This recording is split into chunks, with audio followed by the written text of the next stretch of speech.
20 বছর বয়সে আপনার জীবনে যা ঘটেছে এবং আপনি যেটা বলতে চাচ্ছেন সেটা অত্যন্ত সাহসী ভূমিকায় না গেলে এই ধরনের কথা লাখ লাখ মানুষের কাছে এবং এরকম সুপার ডোমিনেটিভ একটা শোতে এখানে এরকম একটা সাহসী স্টেপ কেন নিলেন? আপনার গল্পটা আমি জানতে চাচ্ছি না, আমি জানতে চাচ্ছি কেন, ওয়াই দিস শো, কেন রেডিওতে লাখ লাখ মানুষকে বলার আগ্রহ পোষণ করলেন? প্রথমত যে আমি আপনার শোগুলো প্রথম থেকে শুনে আসছিলাম যে মানুষ কিভাবে তাদের জীবনের কথাগুলো এখানে এসে বলে, সবার কাছে শেয়ার করে। দেখা যায় যে আমরা ভিতরে অনেক সময় আমাদের ব্যাপারগুলো ভিতরে রেখে আমরা ঘুমড়ে ঘুমড়ে অনেক সময় মানে কষ্ট ভোগ করি, যে আমরা কাউকে বলতে পারছি না, ভিতরে ভিতরে কষ্ট লাগে। সো কথাগুলো যদি আমরা কারোর কাছে শেয়ার করি তাহলে হয়তো আমাদের একটু ভালো ফিল করব, অথবা সবাই জানতে পারবে এবং আমার জীবনের ঘটনাগুলো থেকে হয়তো কেউ একটু সচেতন হতে পারবে। এই জন্যই আর কি আমার ইচ্ছা হয় যে হ্যাঁ আমি যাই গিয়ে সবার সাথে আমার জীবনের গল্পটা শেয়ার করি, যাতে আমি নিজেকে একটু হালকা ফিল করি, প্লাস হচ্ছে সবাই জানতে পারে যে কিভাবে এরকম সমস্যা হলে ফেস করতে পারবে, অথবা হচ্ছে নিজেকে কাটিয়ে উঠতে পারবে। আমরা শুরু করি রেহনুমা, যেখান থেকে আপনার বলতে ইচ্ছে করে প্লিজ। আচ্ছা, প্রথমে আমি শুরু করি আমার ছোটবেলা থেকে। আমরা 2 বোন, আর আমার বাবা অনেক ভালো একজন মানুষ ছিলেন, খুবই শান্তশিষ্ট, মানে কখনো কারোর সাথে উঁচু গলায় কথা বলেনি, আমাদেরকে কখনো গায়ে হাত তোলেনি, এবং সবার কাছে আমার আব্বু অনেক প্রিয় একজন মানুষ ছিল। তো আমরা 2 বোনই আমার বাবার অনেক আদরের ছিলাম, স্পেশালি আমি। ছোটবেলায় যখন আমার 2.5 বছর বয়স, তখন আমার বাবার অনেক বড় একটা অ্যাক্সিডেন্ট হয়। আব্বু অলমোস্ট 11 মাসের মতো হসপিটালে ছিলেন। তখন থেকে আর কি আমাদের মোটামুটি আমাদের লাইফটা একটু চেঞ্জ হওয়া শুরু করে, যেহেতু আব্বু কাজ করতে পারতো না। তো দেখা যেত যে আমাদের মানে আমাদের গ্রামের বাড়িতে অনেক জমি জমা ছিল আর কি, তো সেখান থেকে আর কি আমাদের মেইন ইয়াগুলো আসতো, খরচ টরচ সব কিছু আসতো। তো প্লাস আমার আম্মু জব করতো। আব্বু অসুস্থ হওয়ার পর থেকেই মানে মোটামুটি বলা চলে যে আমার আম্মু একটু মানে বদলে যাওয়া শুরু করে। এটা কি বাবা অসুস্থ হয়ে যাওয়ার পরে ফার্স্ট টাইম আপনারা নোটিস করলেন? আপনার বড় বোনের সাথে আপনার বয়সের ডিফারেন্স কত? আমার আপুর সাথে আমার 6 বছরের পার্থক্য। তার মানে উনি হচ্ছেন রাইট নাও 30 এবং আপনি হচ্ছেন 24। ওকে, সো আপনি যখন 2.5 বছরের ছিলেন, আপনার বোন তখন বলা যেতে পারে 7 থেকে 8 বছর বয়স। 7 বছর এরকম। আচ্ছা, তো ওই সময় আপনার বাবা ফুললি হসপিটালাইজড? আব্বু ফুললি হসপিটালে। কি করতেন উনি, পেশায় কি ছিলেন? আব্বু অ্যাক্সিডেন্টের আগে ব্যাংকে জব করতেন। আচ্ছা, তো ওই সময় মা খারাপ আচরণ করা শুরু করলো? মানে আপুই বেসিক্যালি আমাকে পেলেছে আর কি ছোটবেলা থেকে আমাকে, কারণ আম্মু বেশিরভাগ সময় হয়তো জবের কারণে বাইরে থাকতো, আব্বু সিক ছিল, সব দায়িত্ব আম্মুকেই নিতে হতো। ও, মাও তখন জব করতো? হ্যাঁ, আম্মু জব করতো। তো তখন থেকে আর কি আম্মু বাসায় আসলে দেখা যেত খুব অল্পতেই রেগে যেত, তারপর অনেক খারাপ ব্যবহার করতো। তো এগুলো নিয়ে আর কি আব্বুর সাথেও আম্মুর একটু ঝামেলা শুরু হয়ে যায় যে তুমি কেন বাচ্চাদের সাথে এরকম ব্যবহার করছো, এটা তো ঠিক করছো না তুমি। তো তখন থেকে আর কি বলা যায় যে আমাদের জীবনটা বদলে যাওয়া শুরু করে। আমরা অনেক হ্যাপি একটা ফ্যামিলি ছিলাম মোটামুটি। অ্যাক্সিডেন্টটা কিসের অ্যাক্সিডেন্ট হয়েছিল? অ্যাক্সিডেন্টটা হচ্ছে আব্বু গ্রামের বাড়িতে যাচ্ছিল, আমাদের বাসা থেকে গ্রামের বাড়িতে যাচ্ছিল। তো তখন আর কি একটা ট্রাক এসে টেম্পু টাইপের যে ইয়াগুলো থাকে না, গ্রামে একটা জায়গা থেকে একটা জায়গায় যায়, ওইরকম একটা গাড়িতে আব্বু ছিল আর কি। একটা ট্রাক এসে উপরে উঠিয়ে দেয়, গাড়ির যে স্টিয়ারিংটা থাকে, স্টিয়ারিংটা একদম আব্বুর পেটে ঢুকে যায়। ঢুকে মানে খুবই ডেঞ্জারাস অ্যাক্সিডেন্ট। আব্বুর শরীরে অনেক হাড্ডি ভেঙে যায়, তারপর হচ্ছে স্টিয়ারিং ঢুকে একদম আব্বুর পুরো পেট একদম মানে চিড়ে ফেরে জাস্ট সাইডে একটুখানি ঝুলে থাকে, এমন অবস্থা। পেটের ভিতরে যা কিছু ছিল সবকিছু বের হয়ে যায়, মানে খুবই মানে ডেঞ্জারাস একটা অ্যাক্সিডেন্ট। আব্বুর বাঁচারই কথা না, রাইট? এখন আলহামদুলিল্লাহ আল্লাহ হায়াত দিয়েছিল জন্য আব্বু অ্যাক্সিডেন্টের পরে 14 বছরের মতো বেঁচে ছিল। বাট মানে যে অবস্থা ছিল আব্বু হাঁটতে পারতো না। আচ্ছা, আব্বুর 11 মাস পরে যখন আব্বুকে বাসায় নিয়ে আসা হলো, তখন আব্বু হাঁটতে পারতো না, আব্বু টোটালি হচ্ছে বিছানায় ছিল। তো আম্মু তখন আর কি আব্বুকে অনেক টেক কেয়ার করেছে। আব্বুকে হচ্ছে আমরা মানে যে ওয়াকার, বেবিরা যেরকম ওয়াকারে হাঁটে, আমরা ওরকম করে আব্বুকে নতুন করে আব্বুকে বসানো শিখাইতে হয়েছে, আব্বুকে দাঁড়ানো শিখাইতে হয়েছে, দেন ওয়াকারে করে আব্বুকে হাঁটাতে হয়েছে। তো তারপর যাই হোক অনেক বছর পার হলো, 2001-এ আমার বড় বোনের বিয়ে হয়ে যায়। আচ্ছা, আপুর খুব অল্প বয়সে বিয়ে হয়, তখন 14 বছর বয়স ছিল। তো মানে অনেক ভালো ছেলে পেয়েছিল, এই জন্য হয়তো মানে বিয়ে দিয়ে দেয় আর কি। 14 বছর বয়সে? হ্যাঁ, আপুর যখন 14 বছর বয়স। তারপর 2001-এ বিয়ে হয়, তারপর 2005-এ আপু দেশে বাইরে চলে যায় হাজবেন্ডের সঙ্গে। আপুর হাজবেন্ড দেশে বাইরে থাকতো। তারপর 2005-এ দেশের বাইরে চলে যাওয়ার পরে আমরা হচ্ছে তখন তো আমি একা একদম, আব্বু আম্মু আমি। এর মাঝে তো অনেক মানে কি বলবো, নিজের মা সম্পর্কে আসলে এভাবে কথাগুলো বলতে আমার খারাপ লাগছে, তারপর বলতে হয়। 2005-এ আপু চলে যাওয়ার পর থেকে আর কি আম্মুর মানে ব্যবহারগুলো আরো বেশি খারাপ হওয়া শুরু করে আমার সাথে, আব্বুর সাথে। বাবা কি তখন জব করছে নাকি একদম ফুল বেড? বাবা বেসিক্যালি হচ্ছে যে অ্যাক্সিডেন্টের পরে বাবা জব করতো না, কারণ বাবা হাঁটা চলাই তো অনেক বছর করতে পারেনি। তারপর কি বাবার হচ্ছে যে কিছু মানে জায়গায় হয়তো টাকা দেওয়া ছিল বিজনেসের ইয়াতে, ওখান থেকে আসতো, প্লাস বাড়ি থেকে আসতো, ওভাবেই আর কি আমাদের সংসার চলছিল। তারপর 2006 সালে আপনারা তখন কোথায়? আপনারা কি তখন ঢাকাতে নাকি? আমরা তখন ঢাকাতে না, আমরা তখন আমাদের বাড়িতে গেলেন কবে? বাড়িতে গিয়েছি আমরা হচ্ছে 1 বছর একটু বেশি সময় হচ্ছে ঢাকায় ছিলাম। আচ্ছা। তারপর হচ্ছে তখন থেকে আমরা বাড়িতে মানে 96-এর কি মাসে অ্যাক্সিডেন্ট করেছিল সেটা আমার মনে নেই, বাট আমরা হচ্ছে 13-14 মাসের মতো ঢাকায় ছিলাম। তারপরে আর কি আমরা বাড়িতে চলে যাই। বাড়ি কোথায় চলে গেলেন? আমাদের বাড়ি হচ্ছে সিরাজগঞ্জ চলে গেলেন। আচ্ছা, তো সিরাজগঞ্জে মানে হচ্ছে আপনার বাবার বাড়িতে চলে গেলেন? না, আমাদের বাসা, আমরা যে বাসাটা তখন আমরা ভাড়া থাকতাম ওখানে। সো 1 বছর বাবার এখানে থেকে ট্রিটমেন্ট করাতে হয়েছে বাবাকে শুধুমাত্র? তারপর আমরা সিরাজগঞ্জে চলে যাই, তো ওখানে আমাদের বাসা ছিল, ওখানে আমরা যাই, গিয়ে ওখানে থাকি আর কি। আম্মু কিছুদিন পরে হচ্ছে জয়েন করে, আম্মু আগেও জব করতো, ওই সেম জবটাতে আম্মু আর কি জয়েন করে। আচ্ছা। আর আব্বু হচ্ছে ওই টুকটাক মানে বেশি তো হাঁটা চলা করা নিষেধ ছিল, বলেছিল যে যতটা সম্ভব রেস্ট নিতে। তো আব্বু এরকম মানে জবে আর যাওয়া হয়নি, তো টুকটাক বিজনেস করতে ভাবে চলতো আর কি আমাদের। তো তারপর হচ্ছে 2006 সালে একটা ঘটনা আমি দেখি আর কি, মানে আমি ঘুমাচ্ছিলাম, তো ঘুম থেকে উঠে আমি যখন আম্মুর বেডরুমের দিকে যখন আমি গেলাম, তো গিয়ে আর কি আমি খুবই আপত্তিজনক একটা আমি দেখি। তো তারপর থেকে আর কি আমার আম্মুর প্রতি আপনার বাবা কোথায় তখন? আমার আব্বু তখন বাইরে ছিল। বাইরে বলতে? বাইরে হচ্ছে আব্বু ওই ব্যবসার কাজে আব্বু বাইরে গিয়েছিল, একটা শপ ছিল ওখানে আব্বুর, তো ওই শপে গিয়েছিল আর কি। আচ্ছা, সো আপনি যে আপত্তিকর অবস্থাটা দেখলেন, এটা কি বেসিক্যালি আপনি ফার্স্ট টাইম নোটিস করলেন এরকম মনে হয়? আমি ফার্স্ট টাইম নোটিস করলাম এরকম কিছু। তো তখন আপনি স্কুলে পড়েন? তখন আমি মেবি ক্লাস 7-এ পড়ি। ওকে, সো স্কুলে পড়েন, হাই স্কুলে পড়েন? স্কুলে পড়ি তখন আমি। তো তারপর ওটা দেখার পর থেকে আম্মু তো প্রচন্ড ভয় পেতাম, মানে দেখা যেত যে আম্মু কিছু একটা বললে অথবা একটু জোরে কথা বললে আমি ভয় পেয়ে যেতাম, বুকের ভিতরে কাঁপুনি শুরু হয়ে যেত যে এখন কি হবে। তো তারপর ওই ঘটনাটার পর আমি জাস্ট রুমে ঢুকে যখন দেখেছি, সাথে সাথে আমি রুম থেকে বের হয়ে গিয়েছি আর কি, আমি আমার রুমে চলে গেছি। তো তার কিছুক্ষণ পরে আম্মু এসেছে আমার রুমে, তো এসে আমাকে বলছে যে যা দেখেছো সেটা যেন বাবাকে না বলা হয়, যদি বলো তাহলে কিন্তু তোমার খবর আছে। আচ্ছা, মা আপনাকে সবসময় এই ধরনের শাসনই করতো? শাসনই করলো বিষয়টা নিয়ে? আচ্ছা, শাসনই করলো। তারপর আমি তো আমি আগে বলেছি যে আমি প্রচন্ড ভয় পেতাম আম্মুকে, তো আমি আর কিছু বলি না, বাবা আসার পরও কিছু বলি না। তো তারপর এভাবেই চলছিল। এরপরও আরো কয়েকবার আমি এরকম ঘটনা আমার চোখের সামনে হয়েছে, কারণ ওই দিনে আমি দেখার পর থেকে আসলে আম্মুরও একটা ভয় কেটে যায় যে হ্যাঁ আমি তো বাবাকে কিছু বলিনি, আমি কিছু বলবো না। তো আমার সামনে এরকম ঘটনা আরো অনেকবার হয়েছে, বাট আমি বাবাকে কিছু বলতে পারিনি আর কি।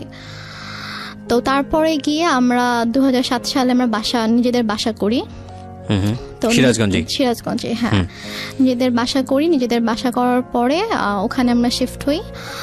তো তারপর 2009 সালে হঠাৎ করে একদিন আমার আব্বু প্রচন্ড অসুস্থ হয়ে যায়। রেহনুমা, আমরা যেখানটায় ছিলাম 2009 সালের কোনো ঘটনায় ছিলাম, রাইট? হ্যাঁ, তারপর 2009 সালের মে মাসে আব্বু হঠাৎ করে অসুস্থ হয়ে যায়। আচ্ছা, মে মাসের 26 তারিখ ছিল, 25 তারিখ রাত 8টার দিকে হঠাৎ করে, তখন প্রচন্ড ঝড় বৃষ্টির সময় ছিল, তো প্রচন্ড বাইরে বৃষ্টি হচ্ছিল, ডক্টরের কাছে যাবো সেরকম সিচুয়েশন ছিল না।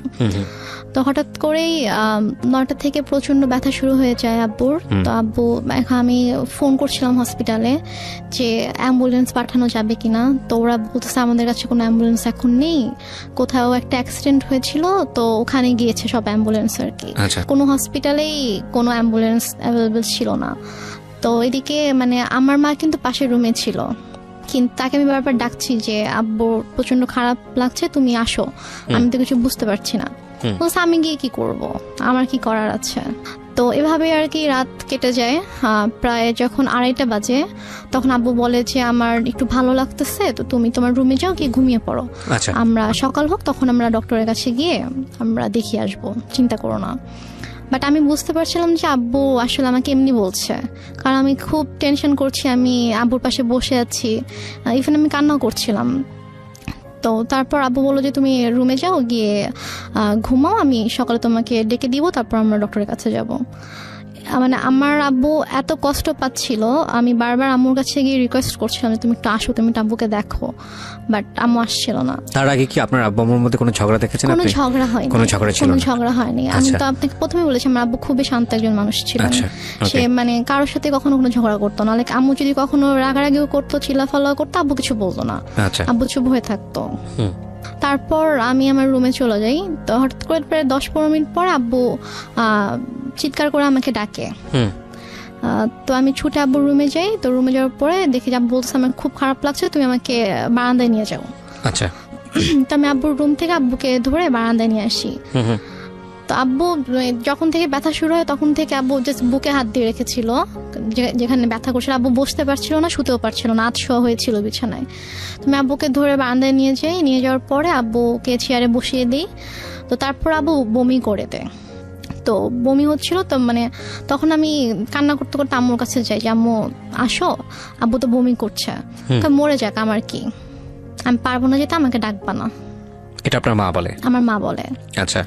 তখন আমি খুব কষ্ট পাই, কারণ মারছে, আমি বাবার খুব কাছে ছিলাম, বাবাকে প্রচন্ড ভালোবাসতাম। এখানে একটা বিষয় বলি প্রিয় শ্রোতা, আমি বারবারই বলছি, আজকে যে ধরনের ডিসক্লেমার আমরা দিয়েছি সেই ডিসক্লেমারের জায়গায় আমার আরও বেশ কয়েকটা কথা বলার আছে আজকের অনুষ্ঠানে। আজকেই ওর যে গল্পটা, সেই গল্পের পুরোটা জুড়েই থাকবে ওর মাকে নিয়ে বলা অনেক কষ্টজনক অনেক কথাবার্তা। আমাদের সমাজে কিংবা আমাদের পুরো পৃথিবীতে যদি বলি, মা হচ্ছেন এমন একটি ক্যারেক্টার, মা হচ্ছেন এমন একটি স্বর্গীয় গিফট সন্তানের জন্যে, যেখানে কোনো লজিকই খাটে না। মা যা মা তাই, এখানে অন্য কোনো কিছু বলার সুযোগ নেই।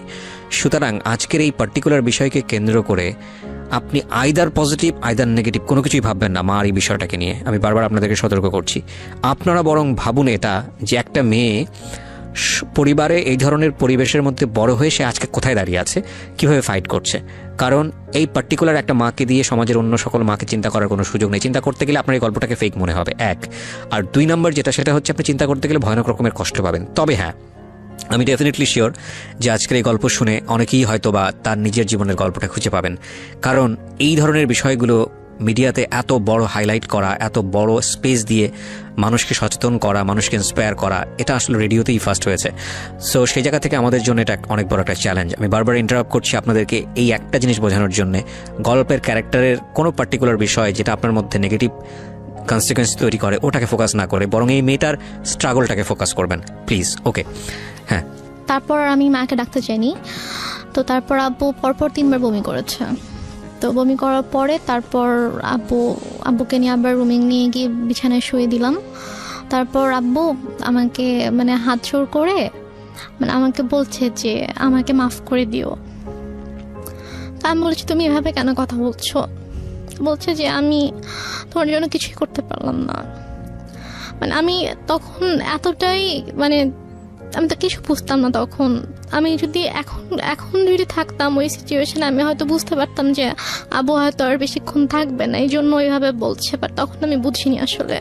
তা বলছে এভাবে কথা বলো না বাবা, তুমি ঠিক হয়ে যাবা, ভাই আসবে একটু পরে, তোমাকে হসপিটালে নিয়ে যাবো, তুমি ঠিক হয়ে যাবা, কিছু হবে না। তো তারপর ভাইয়া 5টার দিকে, ভাইয়া মেবি 4টার দিকে বাসা থেকে বের হয়। ওর বাসা থেকে তখন ঝড় বৃষ্টি থেমে গেছে, বাট স্টিল কোথাও অ্যাম্বুলেন্স নেই। তো ভাইয়া হেঁটে হেঁটে রাত 4টায় স্বাভাবিকভাবে একটা ছোট শহরে। ভাইয়াটা কোন ভাইয়া ছিল? ভাইয়া ওই যে আমি বললাম যে একটা কাজিনকে ফোন করছিলাম সে রাত থেকে। 4টা মানে কি ভোর 4টা? ভোর 4টা, হ্যাঁ। তো ভোর 4টায় ভাইয়া বাসা থেকে বের হয়ে যায়, হচ্ছে হসপিটালে যায়, সে কোনোভাবে কোনো অ্যাম্বুলেন্স ম্যানেজ হয় কিনা। এই সময়ের মধ্যে মা আসেনি রুমে? মা একবারও আসেনি। আচ্ছা। পরে একটা রিক্সায় আমি উঠি, আর একটা রিক্সায় বাবাকে নিয়ে ভাইয়া উঠে আব্বুকে হসপিটালে নিয়ে যাই। তো নিয়ে যাওয়ার পরে ওখানকার ডক্টররা চেক করার পরে বলছে যে একটা মাইনর স্ট্রোক হয়েছে। আচ্ছা। বাট যদি সময় মতো আনতে পারতাম হয়তো অবস্থা এখন খুবই মানে একটু ক্রিটিক্যাল হয়ে গেছে। হ্যাঁ আমরা দেখছি, বাট যদি রাতে আনতে পারতেন।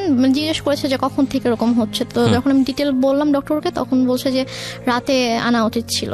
তো বললাম আসলে রাতে এরকম সিচুয়েশন ছিল না যে আমি হসপিটালে নিয়ে আসবো আব্বুকে। তো তারপর ইসিজি করা হলো, সব চেক আপ করা হলো আব্বুকে। আব্বু সারা তো ঘুমায়নি, তো আব্বুকে ঘুমের ইঞ্জেকশন দেওয়া হলো ঘুমানোর জন্য। তো 6:30টার দিকে আমি আম্মুকে ফোন করলাম, আব্বুর ফোনটা আমার কাছে ছিল। তো আমি আম্মুকে ফোন করলাম যে আম্মু এই ঘটনা, আব্বুর তো স্ট্রোক হয়েছে, তো ডক্টর এটা বলেছে। তো বলতেছে যে তুমি আমাকে কেন ফোন দিয়েছো, তোমার বাবা তুমি দেখো, আমাকে কেন বারবার ফোন দিয়ে বলতেছো। বলছে যে আম্মু আমি একা একা এখানে কি করব, তুমি আসবা না? বলতেছে যে না আমি আসতে পারবো না। এখন টাকা পয়সার একটা ব্যাপার ছিল, কারণ আমি আসার সময় তো আমি কোনো টাকা পয়সা নিয়ে আসিনি। ভাইয়া আর কি হসপিটাল মেডিসিন যা কিছু লেগেছে ভাইয়া এনেছে। তো তারপর আমি আম্মুকে বললাম যে আমার তো টাকা লাগবে, হসপিটালে তো টাকা লাগবে, তো টাকা লাগবে, তুমি তোর বাবাকে বলো কোথায় টাকা রেখেছে এসে নিয়ে যাও, আমি কিছু জানি না, আমাকে আর ফোন দিবা, আমাকে বিরক্ত করবা না। তো তারপর আমি আর মাকে ফোন দিই না, আমি আমার চাচুকে ফোন দিই। আমার ছোট চাচু আমাদের বাসা থেকে 15 মিনিটের দূরত্বে থাকতো। তো চাচুকে ফোন দিয়ে বলি যে চাচু আব্বু তো এরকম হসপিটালে, তো আপনি আসেন। সে বললো যে আমি মাত্র ঘুম থেকে উঠেছি, আমার অফিস আছে, আমি এখন আসতে পারবো। তো তারপরে আর কি ডক্টররা হচ্ছে আব্বুকে কেবিনে শিফট করলো। ফার্স্টে তো এমার্জেন্সিতে ছিল, তারপর কেবিনে শিফট করার পরে আমি আবার প্রায় মনে হয় 8টার দিকে আম্মুকে ফোন করি, তুমি কি একটু স্যুপ অথবা রুটি সবজি একটু বানাতে পারবা আব্বুর জন্য? বলে কেন, আমি কেন বানাবো, তোমার দরকার থাকলে তুমি সে পানি নিয়ে যাও। কোন ক্লাসে পড়েন তখন আপনি? আমি তখন ক্লাস 9-এ পড়ি। ক্লাস 9-এ, ওকে। তো কি মনে করে আম্মু আবার প্রায় আধা ঘন্টা পরে ফোন দিয়েছে, ফোন দিয়ে বলছে যে একটু পরে তো বুয়া আসবে, তো বুয়া আসলে আমি বুয়াকে দিয়ে নাস্তা বানিয়ে পাঠিয়ে দিব। তো বললাম আচ্ছা ঠিক আছে। বুয়া আসছে পরে, হয়তো বুয়াকে দিয়ে নাস্তা বানিয়ে আম্মু নিজে এসেছে 9:30টার দিকে। এসে বলতেছে যে এই যে নাস্তা দিলাম, এখন আমি যাচ্ছি, আমাকে আর বিরক্ত করবা না, আমাকে আর ফোন দিবা না, কি করার তুমি করো, তোমার বাবার ড্রয়ারে টাকা আছে ওখান থেকে নিয়ে তুমি খরচ করো, আমাকে বিরক্ত করো না তুমি। তারপর ডক্টর বললো যে আব্বুর মোটামুটি অবস্থা ভালো, মানে স্টিল কিন্তু স্যালাইন চলছে। তারপর বললো যে এখন মোটামুটি ভালো আছে। তো আরেকটা কথা বলে রেখে, হসপিটালটা ছিল হচ্ছে আমার চাচির ভাইয়ের আর কি। আচ্ছা। তো ওই আঙ্কেল এসে বললো যে সেই হিসেবে আব্বুর আর কি একটু এক্সট্রা কেয়ার হচ্ছিল। তো তারপর আরেকটার দিকে ডক্টর এসে বললো যে এখন মোটামুটি ঠিক আছে, কোনো রিস্ক নেই। তো উনি ঘুমানোর তো ইঞ্জেকশন দেওয়া হয়েছিল, তো উনি ঘুমালে উনি বেটার ফিল করবে, আপনারা ওনাকে বেশি বিরক্ত করেন না, এটা বলছে আর কি। তো বলার পরে আম্মু বললো যে ঠিক আছে, আমি তো সারাদিন ছিলাম, আমি এখন চলে যাই, তুমি থাকো। আমার সাথে আমার একটা ভাগিনা ছিল, মানে ও আর আমি সেম এজেরই ছিলাম। তো আমি আর ও হসপিটালে ছিলাম, তো আম্মু চলে গেল। যাওয়ার পরে আমাকে আম্মু বাসায় চলে যাওয়ার, আমাদের হসপিটাল থেকে আমাদের বাসার দূরত্ব ছিল 5-6 মিনিট, রিক্সায় করে 5-6 মিনিট দূরত্ব ছিল। তো তারপর আম্মু বাসায় গিয়ে আমাকে ফোন দিয়েছে, ফোন দিয়ে বলছে তুমি বাসায় আসো, তুমি আমার যে ইয়াটা ছিল ওর নাম ছিল মধু, বলছে তুমি আর মধু বাসায় আসো। তো আমি বলছি বাসায় কেন যাবো, আব্বু তো একা থাকবে। তো বলছে যে সমস্যা নেই, তুমি আসো, তোমার বড় খালামণি যাচ্ছে। আচ্ছা।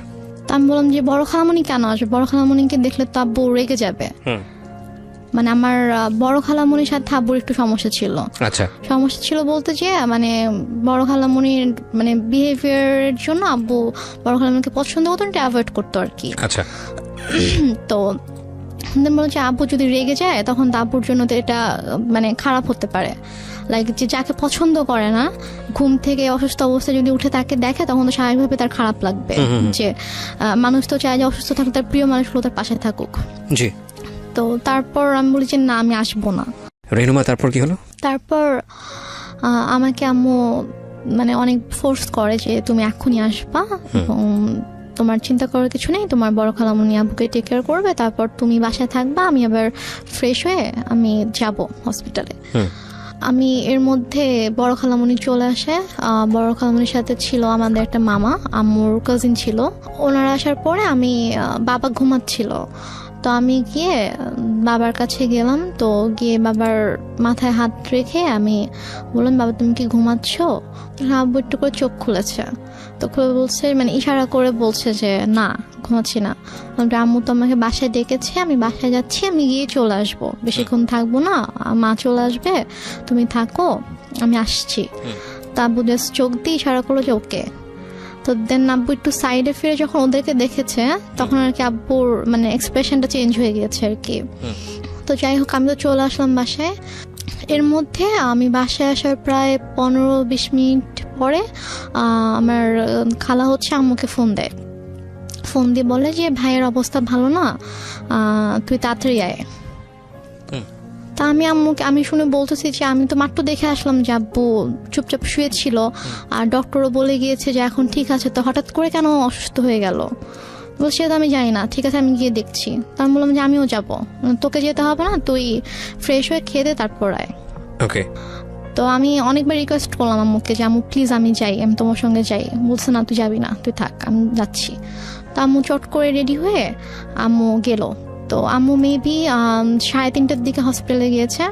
তো যাওয়ার পরে আমি ফোন দিচ্ছি, ফোন ধরছে না। আমি ফোন দিচ্ছিলাম যে কি হয়েছে, এখন কি অবস্থা, আব্বু ঠিক আছে কিনা। তো যাই হোক আমি মাত্র খেতে বসেছিলাম আর কি। তো খেতে বসার সাথে সাথে আম্মু আমাকে ফোন দিয়েছে। ফোন দিয়ে বলছে যে ড্রয়ারে টাকা আছে, সবগুলো টাকা নিয়েই হসপিটালে আয়। আমি বলছি কেন, আব্বুর কি অবস্থা এখন? বলছে হ্যাঁ তোর আব্বুকে ঢাকা নিতে হবে, অবস্থা ভালো না, অক্সিজেন দিয়ে রাখছে, তোর আব্বুকে ঢাকা নিতে হবে, তুই টাকাগুলো নিয়ে আয়, এখানকার তো বিল পে করতে হবে, ঢাকা গেলে টাকা লাগবে, তো তুই টাকাগুলো নিয়ে আয়। আমি আর খেতে পারলাম না। আমার এর মধ্যে আমার ভিতরে এত অস্থিরতা শুরু হয়েছে যে আমি কান্না শুরু করে দিয়েছি, যে আমার কেমন মানে প্রচণ্ড খারাপ লাগছিল। তো তারপর আমি টাকা নিয়ে চট করে বের হলাম।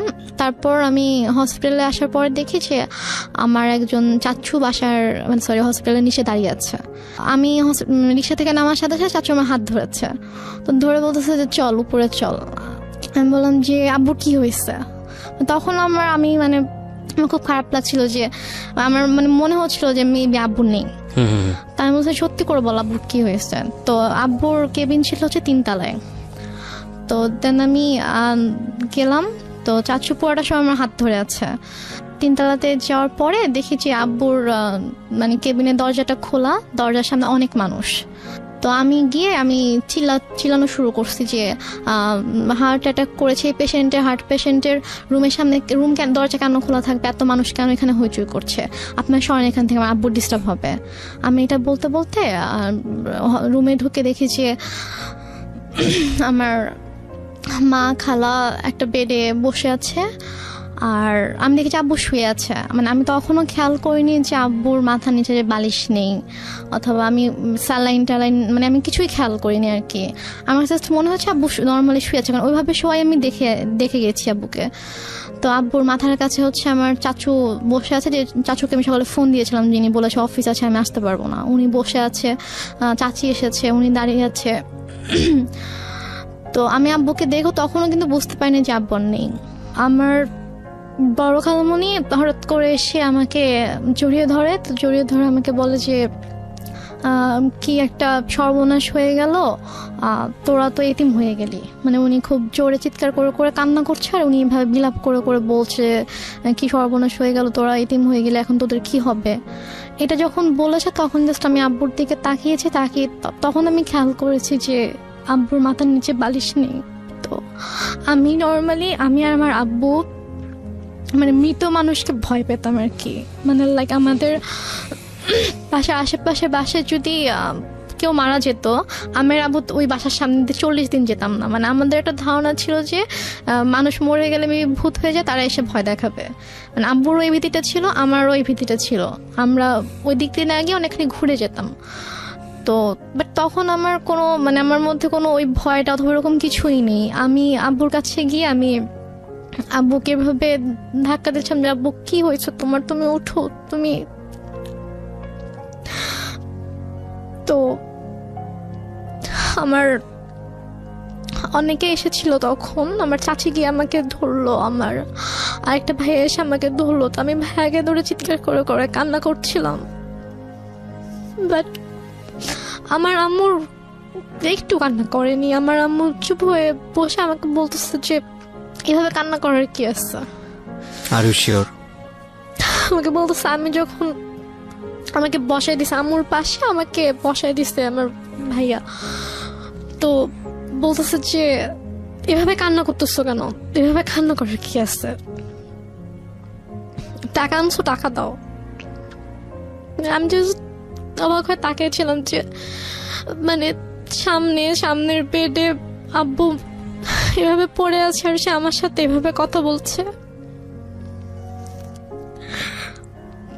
তারপর আমি অনেকক্ষণ চুপ করে বসেছিলাম। তারপর আমার সাথে ব্যাগ ছিল, নিজেই আম্মু ব্যাগটা নিল, নিয়ে যে ভাইয়াটা সকালে আব্বুকে হসপিটালে নিয়ে আসছে ওকে বললো যে যা গিয়ে বিল পে করে হসপিটালে ঝামেলা শেষ করে একটা অ্যাম্বুলেন্স ঠিক কর, নিয়ে যেতে হবে। তো এর মাঝে আমার আপু ফোন করছে, আপু ঘুমাচ্ছিল, তো ঘুম থেকে উঠতে পরে ভাইয়া যখন বলছে যে আব্বু অসুস্থ হসপিটালে, তুমি আমাকে ফোন করো। আমার পাশে বসে ফোন ধরে বলতেছে যে তোমার আব্বুকে ঢাকা নিয়ে যাচ্ছি আমরা। না, সেটা হয়তো আপনি ইজিলি ব্যাক করতে পারেন, সেজন্যই সে বলেছে, পরে হয়তো সময় নিয়ে বলবে। আমি বলি এটা কেন বলেছে আমি শুনলেই বুঝতে পারবেন। তো তারপর হসপিটালে আমিও গেলাম ভাইয়ার সাথে ফর্মালিটিস করতে। তো ও টাকা পে করার পরে তো আব্বুর যেটা ফাইল ছিল, লাইক হচ্ছে সকাল থেকে হচ্ছে যে টেস্টগুলো হয়েছে, প্রেসক্রিপশন, এগুলোর একটা ফাইল থাকে। তো প্লাস হচ্ছে দুপুরে হচ্ছে ডক্টর রেফার করে দিয়েছিল ঢাকায় যে হসপিটালে ডক্টরের কাছে, মানে সব পেপারসের যে একটা ফাইল ছিল। তো হসপিটাল থেকে নর্মালি বিল পে করার পর ওই ফাইলটা তো দিবে। তো ভাইয়া যখন জিজ্ঞেস করেছে যে ফাইল কোথায়, তখন বলছে যে ফাইল তো এসে নিয়ে গিয়েছে। বলছে যে ফাইল কে নিয়ে গিয়েছে, আমরা তো কেউ ফাইল নিইনি। তো বলেছে যে ডক্টর যখন রুমে গিয়েছে, অক্সিজেন যখন দেওয়া হয়েছে পেশেন্টকে, তখন আপনাদের একজন রিলেটিভ এসেছিল, এসে বলেছে যে অমুক কেবিনের অমুকের ফাইলটা ডক্টর চেয়েছে, আমরা তো দিয়ে দিয়েছি। তো উপরে গিয়ে ভাইয়া সবাইকে জিজ্ঞেস করলো ওখানে যারা যারা ছিল, তো সবাই বলতেছে যে না আমি তো নিইনি।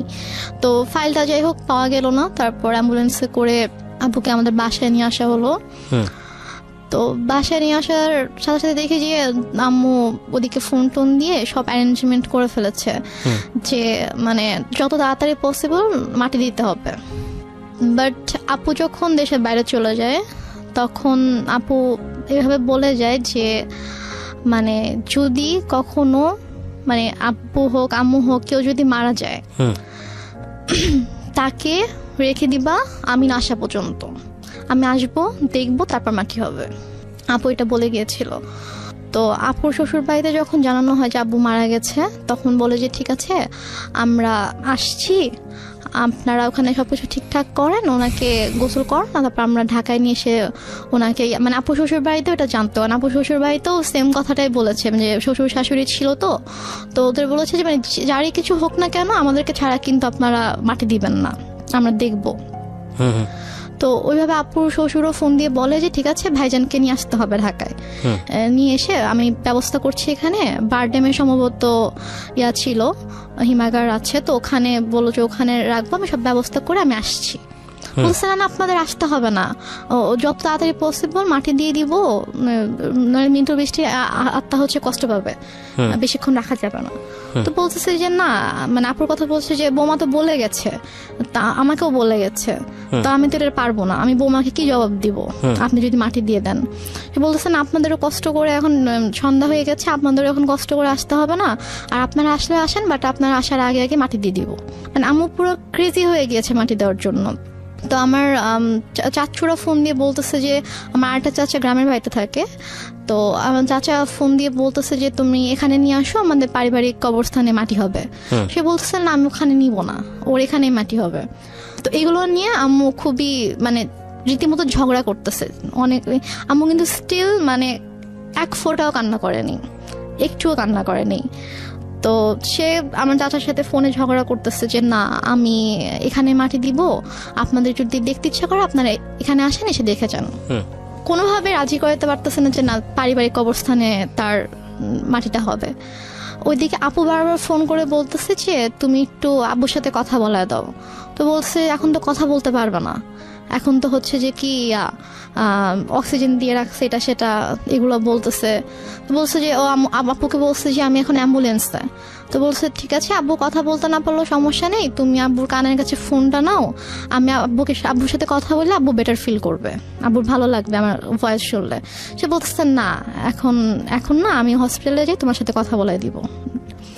তো এভাবে ওদিকে আপুকে এভাবে হ্যান্ডেল করতেছে, তারপর হচ্ছে আমার চাচার সাথে ঝগড়া করতেছে এবং মাটি দেওয়ার জন্য খুবই পাগল হয়ে গেছিল। মানে আপনার কথা অনুযায়ী যদি আপনি সবকিছু মেনে নেই তাহলে বলতে হবে যে সে এককভাবে সিদ্ধান্ত নিচ্ছে, একটা স্বেচ্ছাচারী আচরণ যেটাকে বলে। সে কারো কথাই শুনছে না। লাইক একজন মহিলার যে হাজবেন্ড মারা গেলে তার যেরকম বিহেভিয়ার থাকা উচিত ওরকম কিছু ছিল না আমার মাঝে। অনেক বেশি ডেসপারেট ছিল to establish her decision. Yeah exactly. Okay. তো তারপর সবাই বুঝায় যে এরকম করার কিছু নেই, আপনি একটু শান্ত হন, যেহেতু তার বাবা মা ভাই সবার কবর ওখানে, সো ওনার ভাইরাও চাচ্ছে ওনাদের কথাটা আপনাকে মানতে হবে। তো সবাই বোঝানোর পরে গিয়ে উনি আর কি বলে আচ্ছা ঠিক আছে। দেন আব্বুকে গোসল করানো হয়। করানোর পরে রাত 8টার দিকে সম্ভবত অথবা 8টার পরে আব্বুকে একটা ট্রাক নিয়ে আসা হয়। মানে আমাদের বাসা থেকে আমার দাদুর যে গ্রাম 1 ঘন্টার দূরত্ব ছিল আর কি। জি। তো ওখানে তারপর আমরা যাওয়ার জন্য মাইক্রো ট্রাক সবকিছু অ্যারেঞ্জ করা হয়। তো আমি বলি যে আমি যাবো, বলেন তোমাকে যেতে হবে না, আমাকে বাসায় রাখে। আর বাসায় আমার ছোট খালামুনি ছিল, আরো কে ছিল, তো ওদের কাছে আমাকে রেখে যায়। রেখে আম্মু চলে যায় ওদের সাথে গ্রামের বাড়িতে মাটি দেওয়ার জন্য। আচ্ছা। মাটি দিয়ে রাতের 12:30 পৌনে 1টার দিকে চলে আসে, সবাই আবার ব্যাক করে আর কি। স্টিল আপুর সাথে সে কথা বলতেছে যে বাবা বেঁচে আছে, বাবা হসপিটালে। আপু বারবার ফোন দিয়ে বলছে যে কথা বলায় দাও। সে মানে বলাচ্ছে না আর কি। তো দেন মেবি 12:30 পৌনে 1টার দিকে আসলো বাসায়। তো আসার পরে তখন গিয়ে আপুর শাশুড়িকে বলেছে যে আপনাদের আসতে হবে না, আমি যেহেতু মাটি দিয়ে দিয়েছি তাড়াতাড়ি, তো আপনারা সকালে আসেন, রিল্যাক্সে সকালে আসেন, এখন আসতে হবে না। তো তারপর ওরাও আসলো না। তো তারপর আপুকে আমাদের সময় সকাল 5:30টার দিকে আপুকে ফোন দিয়েছে, ভাইয়াকে ফোন দিয়ে তো আপু কলেজে ছিল, ভাইয়াকেও কিন্তু জানায়নি। তো 5:30টার দিকে ভাইয়াকে ফোন দিয়ে বলছে যে তোমার আব্বা তো মারা গেছে। তো বলছে যে মানে কি, আপনি তো একটু আগেও বলছেন, মানে রাতের বেলাও যখন কথা হয়েছে তখনও তো আপনি বলছেন যে আব্বা ঢাকায় হসপিটালে, এখন মারা গেছে, মানে আপনি কি বলতেছেন এগুলা? ভাইয়া বিশ্বাস করতে পারতেছে না। তো বলতেছে যে হ্যাঁ এরকম মারা গেছে, মাটি দিয়ে আসছি, ডিটেল বললো আর কি। তো তাহলে আপনি কেন বিকেল থেকে বলছেন যে আপনি আব্বুকে ঢাকায় নিয়ে আসতেছেন, এগুলো কেন বলছেন, মিথ্যা কথা কেন বলছেন? পরে বলে যে তারপর বলছে যে আপনাদেরকে তো বলা হয়েছে যে কেউ মারা গেলে রাখতে, আমরা দেখবো তারপর মাটি হবে, তো আপনি কেন মাটি দিয়ে দিলেন? ভাই আম্মুর সাথে এভাবে কথা বলতেছিল। তো বলতেছে যে আমার ইচ্ছা হয়েছে আমি দিচ্ছি। এটা আপনার মা বলছে? আমার মা বলছে আমার ইচ্ছা হয়েছে আমি দিছি, এখন তো কিছু করার নাই।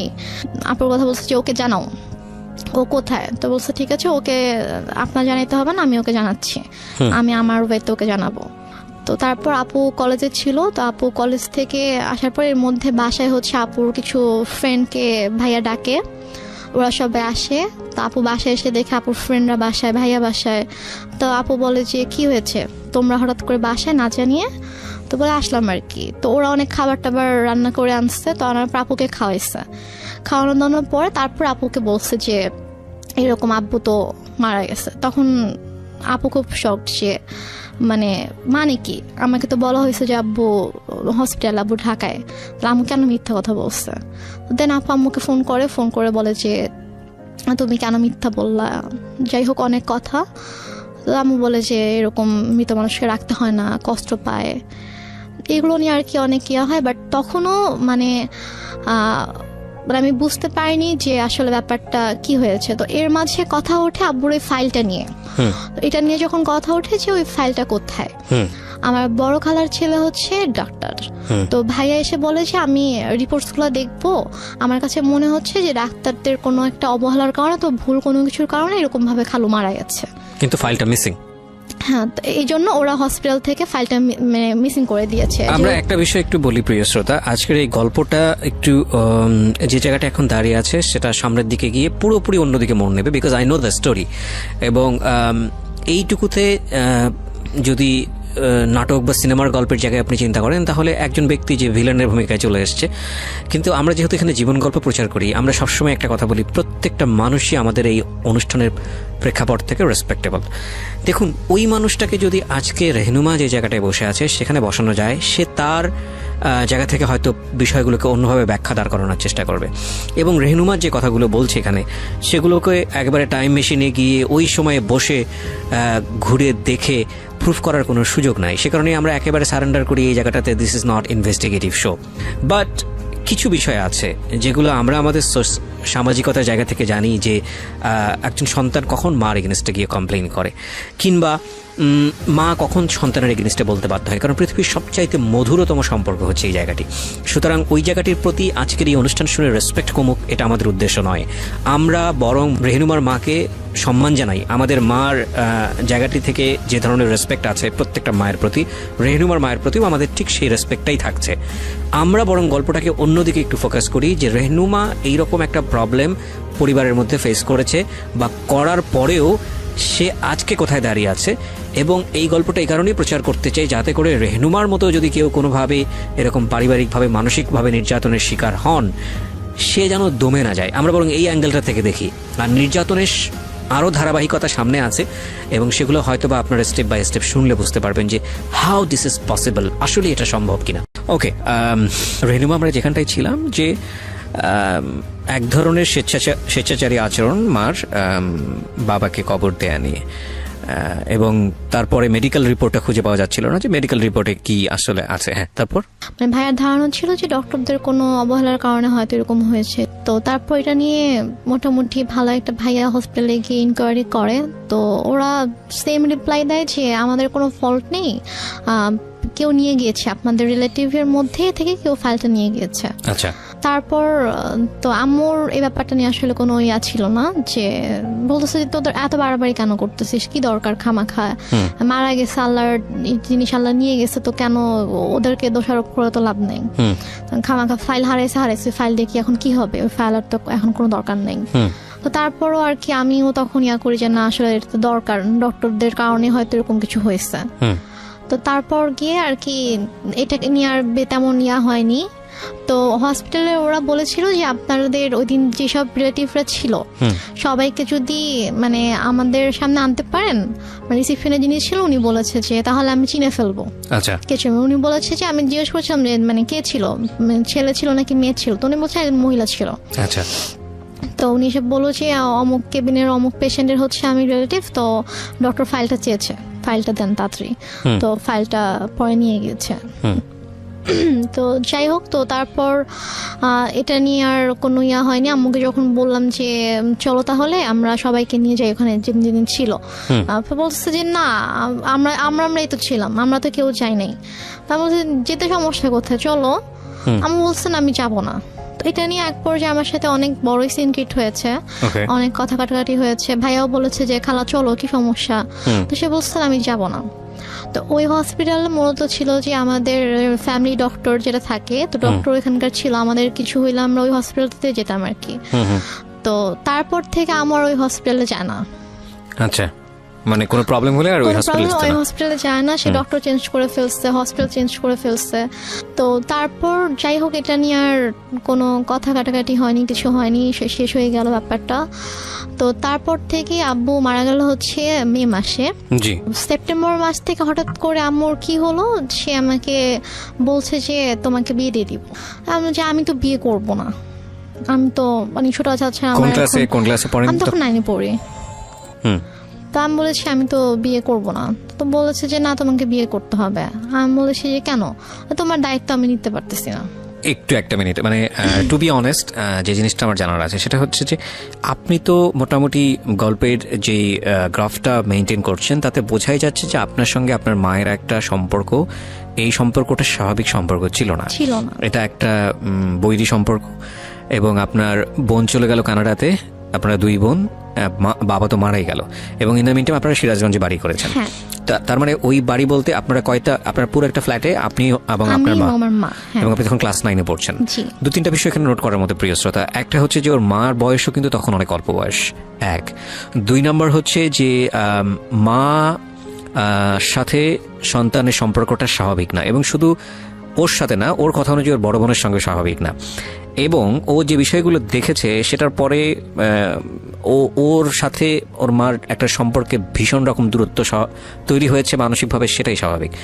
অ্যান্ড সবচেয়ে বড় ইম্পর্টেন্ট যে বিষয়টা সেটা হলো যে ও ক্লাস 9-এ পড়ে, তার মানে হচ্ছে তখন ওর বয়ঃসন্ধিকাল চলছে। সো বয়ঃসন্ধিকালটা হচ্ছে কোনো ছেলে এবং কোনো মেয়ের জন্য সবচেয়ে ডেঞ্জারাস টাইম। ওই সময়টাতে রাতারাতি দেখবেন একটা ছেলে এবং একটা মেয়ের মধ্যে বেশ কিছু জিনিসের পরিবর্তন আসে, শারীরিক পরিবর্তনের পাশাপাশি ভয়ঙ্করভাবে মানসিক পরিবর্তন আসে। এবং এই জন্যই দেখবেন যে ক্লাস 7-8-এ চলে গেলে হঠাৎ করে ছেলেরা কিংবা মেয়েরা ধাম করে বড় হয়ে যায়। এই যে ব্যাপারটা, এই স্টেজটা কিন্তু খুব মারাত্মক এবং এটাকে খুব সফটলি ডিল করা উচিত। এই ডিল করার জায়গাটাতে মা কিংবা বাবা মা বা কাছের বন্ধুদেরকে অনেক বড় একটা ভূমিকা পালন করতে হয়। তো সেই জায়গাটিতে এই মেয়েটিরও এক ধরনের রাফ আচরণ হলেও হতে পারে যেটা মায়ের সঙ্গে, আমি ঠিক জানি না। আমি কোশ্চেনটা করতে চাই, একটা যেটা হচ্ছে যে আপনার বড় বোনের খুব অল্প বয়সে বিয়ে হয়েছিল যেটা আপনি বলছিলেন, তো সে কারণে কি ফ্যামিলি ট্র্যাডিশন এটা ছিল যে ঠিক আছে আপনাকেও বিয়ে দিয়ে দিক নির্ঝঞ্ঝাট? কিছু ছিল না, বরং উল্টো তো হওয়া উচিত, কারণ যেহেতু আপনাকে বিয়ে দিলে আপনার মা একা হয়ে যাবে একদম। সো আপনাকে বরং বিয়ে একটু বয়স হলেই দেওয়াটা স্বাভাবিক। আমি বরং যেটা দেখতে পাচ্ছি যে উল্টো ছিল। তার মানে আপনার আচরণ কি এমন ছিল আপনার মায়ের প্রতি যে আপনার মা আপনাকে সহ্য করতে পারছে না? এরকম কিছু ছিল না, কারণ আমি প্রথম থেকে বলে আসছি যে আম্মুকে দেখে প্রচন্ড ভয় পেতাম। ধর আম্মু কোনো কিছু নিয়ে যদি কোনো কিছু বলতো একদম মানে চুপ হয়ে যেতাম। কখনো যে তর্ক করা অথবা ওইভাবে ঝগড়া করা এরকম কিছু, অথবা উল্টা পাল্টা কোনো জবাব দেওয়া, এরকম কখনোই কিছু ছিল না। ওই কয়েকটা মাস আমার মানে এমন কেটেছে যে আব্বুর জন্য, আব্বুকে এত বেশি মিস করতাম এবং ওই রাতটার কথা মনে পড়ে। এই যে এই ফিলিংসটা নিয়ে যদি আরেকটা মানুষ আপনার পাশে দাঁড়াতো তাহলে মনে হতো যে না এই মানুষটা আমার কাছের মানুষ, যেটা আপনার মার কাছ থেকে আসার কথা ছিল। আপনার কথা অনুযায়ী আপনার মা ওই সময়টাতে খুবই স্বাভাবিক ছিলেন, তার মানে ওইটা আপনার কাছে আরো বেশি কষ্টদায়ক মনে হচ্ছিল। বলুন তারপর। যারা এসেছে তারাই কিন্তু আমাকে সান্ত্বনা দিয়েছে, বাট আমার মার থেকে আমি কোনো সান্ত্বনা পাইনি। তো আমি আসলে অনেক বেশি মানে একা হয়ে গিয়েছিলাম। তো সেই একাকিত্ব থেকে আমি আর কি ঘুমাতাম না। তো যাই হোক, তো সেপ্টেম্বরের দিকে হঠাৎ করে আম্মু একদিন আমাকে বলে যে দেখো আমার অনেক ঝামেলা হচ্ছে। ব্যাপারটা এরকম না যে আম্মু আমার দায়িত্ব নিতে পারছে না, যে আমার জন্য আম্মুর খরচ হচ্ছে, আমার খরচ কিন্তু আপুই পাঠাতো। তো সে আমাকে বলছে যে না আমি তোমাকে রাখতে পারবো না, আমি তোমার দায়িত্ব নিতে পারছি না, তোমাকে আমি বিয়ে দিয়ে দিব। তা আমি বলি ঠিক আছে, আমি আপুর সাথে কথা বলতে চাই, তোমার যদি খুব বেশি সমস্যা হয় তাহলে আমি আপুকে বলি, আপু আমাকে হোস্টেলে পাঠিয়ে দিক। আচ্ছা। তো বলেছে না আপুকে বলা যাবে না। তো এটা নিয়ে অনেক আম্মুর সাথে মোটামুটি একটু চলছিল যে আম্মু অনেকভাবে অনেককে দিয়ে বুঝাচ্ছিল আমাকে, লাইক আমার ফ্রেন্ডের আম্মুকে নিয়ে এসে। আপনার মধ্যে এমন কোনো আচরণ কি ছিল যেটা মা নোটিস করেছে যে বিয়ে দিয়ে দিলেই আমি সেফ জোনে চলে যাই? আমার মধ্যে আচরণ বলতে আমি তো বাসা থেকে বের হতাম না। মেল ফ্রেন্ডের সঙ্গে টাইম পাস করা, যেহেতু বাবা নাই সো ডেসপারেটলি মাকে অ্যাভয়েড করে অন্য কোনো দিকে যাওয়া? না না, আমার ওরকম কোনো মেল ফ্রেন্ড ছিল না যাদের সাথে হয়তো আমি আমি গার্লস স্কুলে পড়তাম, আমার ওরকম মেল কোনো ফ্রেন্ড ছিল না। তো আমার যা ফ্রেন্ড ছিল, আমার যে বেস্ট ফ্রেন্ড ছিল ও আমাদের পাশের বাসারই ছিল আর কি। ও আরেকটা কথা বলি যে আমরা যে এলাকাটায় বাসা করেছিলাম ওইখানে আমার জন্ম হয়, মানে আমার যখন জন্ম হয় তখন আমরা ওই এলাকাতেই থাকতাম আর ভাড়া থাকতাম। তো পরবর্তীতে গিয়ে আমরা ওখানে বাসা করেছিলাম। তো আমার যে ছোটবেলার বন্ধুগুলো ছিল তো ওরা ওখানকারই ছিল। তো সেই হিসাবে জাস্ট ওদের আম্মুকে নিয়ে এসে আম্মু আমাকে বুঝাচ্ছিল যে বিভিন্নভাবে মোটিভেট করার চেষ্টা করছিল। তো এর মাঝে যেটা হয় যে অক্টোবর মাসে আমার দুসম্পর্ক আত্মীয় হঠাৎ করে আম্মু বলে যে ওরা আসবে। আম্মু অনেক আয়োজন করতেছিল, বাজার টাজার করছে, রান্না করতেছে, তারপর আন্টি আসছে, আমার বান্ধবীর মা আসছে, বোন আসছে। তো বাসার মধ্যে একটা উৎসবের মতো একটা ব্যাপার যে অনেক রান্না বান্না হচ্ছে, সব গুছাচ্ছে। তো আমি তখনও বুঝতে পারিনি যে গেস্ট গুলা কারা অথবা কেন আসছে, মানে আপনাকে দেখতে আসছিল। এক্স্যাক্টলি। তো তারপর তারা আসলো, আসার পরে আমাকে তাদের সামনে, আমি তো যাবোই না, কোনোভাবেই যাব না, আমাকে জোর করে নিয়ে গেল। তো নিয়ে যাওয়ার পরে তা আমি গিয়ে যখন দেখলাম যে কে ছেলে, কারণ আমি হচ্ছে আমাদের বললাম যে দুসম্পর্কের আত্মীয় ছিল, তো আমি ছেলের বড় ভাইকে চিনতাম, আমাকে মামা বলে রাখতাম। তো তারই ভাই সে সিঙ্গাপুরে থাকতো এবং সে অনেক টাকা পয়সার মালিক ছিল।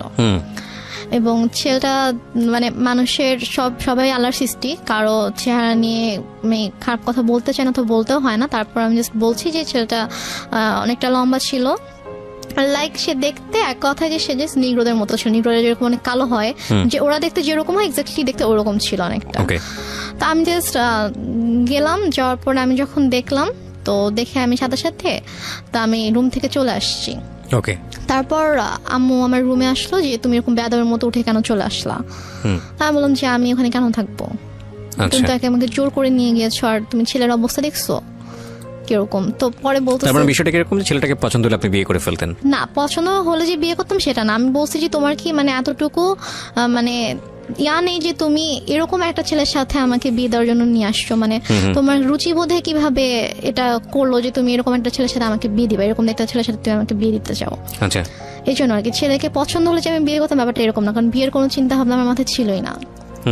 তো তারপর তো আমি ওখানে আর গেলাম না, ওদের সামনে আর গেলাম না, অনেক ফোর্স করলো। দেন ওরা বিকেলে চলে গেল। তো যাওয়ার পরে আমাকে ওই আমার আন্টি তারপর আম্মু সবাই মিলে বুঝাচ্ছে যে সোনার চামচ হচ্ছে বাঁকা হলেও ভালো, ছেলে না হয় দেখতে একটু খারাপ বাট স্টাবলিশড একটা ছেলে, সিঙ্গাপুরে অনেক কিছু করেছে, তার অনেক টাকা পয়সা, তো সমস্যা কি।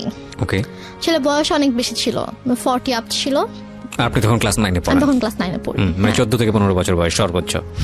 তো তারপর গিয়ে যাই হোক এটা নিয়ে আমি বললাম যে আমি কোনোভাবেই বিয়ে করব না, আমি আমাকে আপুর সাথে কথা বলতে দাও, আমি এখান থেকে চলে যাবো, আমি তোমার কাছে থাকবো না, কিন্তু আমি বিয়ে করবো না। আচ্ছা, বাট আম্মু কোনোভাবে আপুর সাথে আমাকে কথা বলতে দিচ্ছে না। হ্যাঁ রেনুমা, তারপর কি হলো? তখন থেকে আম্মুর সাথে আমার একটু মানে আরো বেশি আর কি দৌড় সৃষ্টি হয়ে যায়, একটু ঝামেলা হতে থাকে যে কেন বিয়ে করবি না, বিয়ে নিয়ে আম্মু খুবই আর কি ফোর্স শুরু করে।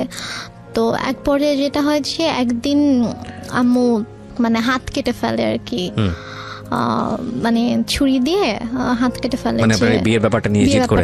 হ্যাঁ, যে বিয়ে করবি না এটা নিয়ে সিঙ্গেট করে, তুই যদি বিয়ে না করিস আমি সুইসাইড করবো, আমি মারা যাবো। আচ্ছা, তা আম্মু হাত কেটে ফেলে। তো ওই দিন আর কি আমি খুব ভয় পেয়ে যাই, ভয় পেয়ে বলে আচ্ছা ঠিক আছে আমি বিয়ে করব। তো তারপর আম্মু আবার ছেলে দেখতে শুরু করে। তো এর মাঝে আমার একটা বান্ধবীর হচ্ছে কাজিন, তো তার সাথে আমার দেখা হয়েছিল। তো সে আমাকে পছন্দ করত, তো সে আমাকে বলেছিল, আমার বান্ধবীর মাধ্যমে সে আমাকে বলেছিল। তো তার বাট আমি ওরকম কিছুতে যাইনি। তো সে শুনতে পায় আমার বান্ধবীর কাছ থেকে যে আমার বিয়ে নিয়ে কথা হচ্ছে। তো সে আর কি আমার বাসায় প্রপোজাল পাঠায়, আমার কাছে প্রপোজাল নিয়ে আসে তার ফ্যামিলির মাধ্যমে। তো তারপর আম্মু বলে যে এই ছেলেকে বিয়ে করবি, এই ছেলেকে বিয়ে কর, সবকিছু তো ঠিকঠাক আছে, ছেলে দেখতে শুনতেও ভালো আছে, সবকিছু ঠিক আছে, ঠিক আছে এই ছেলেকে বিয়ে কর, এটা নিয়ে ঝামেলা করিস না। আমি বলি আচ্ছা ঠিক আছে। তারপর ওই ছেলেটার সাথে আমার 2009 সালের নভেম্বর মাসে বিয়ে হয়। মানে এই ছেলেটা অ্যারেঞ্জ ম্যারেজে ছিল? অ্যারেঞ্জ ম্যারেজে ছিল। কি করতো ছেলেটা তখন? হচ্ছে মানে ওদের ফ্যামিলি বিজনেস ছিল। এমনি এডুকেশন ওই সময়টা তোর? ও বিবিএ কমপ্লিট করেছিল। ওকে, আপনি ক্লাস 9 এ পড়েন? হ্যাঁ। ছেলেটাই বা আপনাকে বিয়ে করলো কেন, বা রাজি হলো কেন? I don't know. সে আমাকে পছন্দ করতো, ইভেন আমার আগে থেকে পছন্দ করতো। তো আমাকে আমার বান্ধবীর মাধ্যমে বলেছিল যে ওকে আমার অনেক ভালো লাগে, ওকে একটু বল। তো আমার ফ্রেন্ড আমাকে বলেছিল যে ভাইয়া তো তোকে পছন্দ করে, তো মানে রিলেশনশিপে যাবি কিনা অথবা এরকম আমাকে বলেছিল। তা আমি বলেছি না, আমি এরকম কোনো কিছুতে যাব না। তো তারপর আর কি সে এবং মানে মাঝে মাঝে হয়তো আমার ফ্রেন্ডের ফোনের মাধ্যমে তার সাথে আমার কয়েকবার কথা হয়েছিল, যে আবু মারা যাওয়ার পরে আর কি, যে ভাইয়া তোর সাথে কথা বলতে চেয়েছে। তো তারপর কথা হয়েছে। তো সে আমাকে অনেক পছন্দ করতো, আমারও ভালো লাগতো, আমারও যে ভালো লাগতো না সেটা না, কিন্তু আমি আসলে এরকম ভাবে কোনো রিলেশনে যাওয়ানোর মতো অবস্থা ছিলাম না আর কি। তো যাই হোক, নভেম্বরের 28 তারিখে আমার বিয়ে হয়ে যায়। তারপর আমি ঢাকায় চলে আসি, ওরা সবাই ঢাকায় থাকতো। হাজবেন্ডের নাম কি ছিল? ওর নাম ছিল শাহেদ। তো তারপরে আমরা ঢাকায় চলে আসার পরে আর কি আমি ওদের ফ্যামিলি সবাই ছোট ছিলাম, মানে হচ্ছে ওর যে বড় বোনের, ওরা 3 ভাই 2 বোন ছিল, তো ওর বড় বোনের যে মেয়ে ও আমার বড় ছিল, মানে আমাদের বাসায় সবার ছোট, সেই হিসাবে আমাকে সবাই খুব আদর করতো। আচ্ছা। তো ওরা মোটামুটি জয়েন্ট ফ্যামিলি ছিল, মানে বাবা মা, ওর বড় ভাই ভাবি, তাদের বেবি প্লাস ও আমি, আমরা। তো ফার্স্টে আমি ও বাসায় আসার পরে ওর ভাই যেটা করে যে ওর মা একটু অন্যরকম ছিল, মানে ফার্স্টে সে আমাকে ওইভাবে অ্যাকসেপ্ট করতে পারেনি যে ছেলের পছন্দে বিয়ে করেছে, মানে ছেলে মানে উনি আর কি বিয়ের একটু বিপক্ষে ছিল, যে উনি চায়নি যে ও আমাকে বিয়ে করুক, যে তুমি এমনি হুটহাট করে একটা মেয়েকে কিভাবে বিয়ে করতে চাও, তুমি বিয়ে করো না। আচ্ছা। তো বারো বলেছেন আমি বিয়ে করবো, আমার মেয়েটাকে ভালো লাগে, আমি বিয়ে করবো। তো এই জন্য আর কি উনি একটু আমার সাথে একটু অন্যরকম ছিল। তো তারপর যেটা হয় সেটা হচ্ছে যে ওর সবার ডিসিশন অনুযায়ী যে তোমরা কিছুদিন আলাদা থাকো, আলাদা থাকার পরে মাঝে মাঝে আম্মুর সাথে ওর দেখা হোক, ওর সম্পর্কটা একটু ইজি হোক, তারপরে তোমরা এসো। বাট প্রথমে যদি দেখো তোমরা এখানে কন্টিনিউয়াসলি থাকতে থাকো, তখন দেখা যাবে যে হয়তো আম্মা ওকে এখন একটু নিতে পারতেছে না মেন্টালি, তো ওর সাথে হয়তো কোনো একটা মিসবিহেভ করে ফেললো, সেটা হয়তো খারাপ হবে। তো তোমরা আলাদা থাকো, তারপরে মাঝে মাঝে আসবা, আমরা যাব, তারপর ঠিক হয়ে গেলে তখন চলে এসো এখানে। আচ্ছা। তো ওদের বাসা থেকে 2-3টা রোড পরে আর কি আমাদের জন্য একটা বাসা ঠিক করে।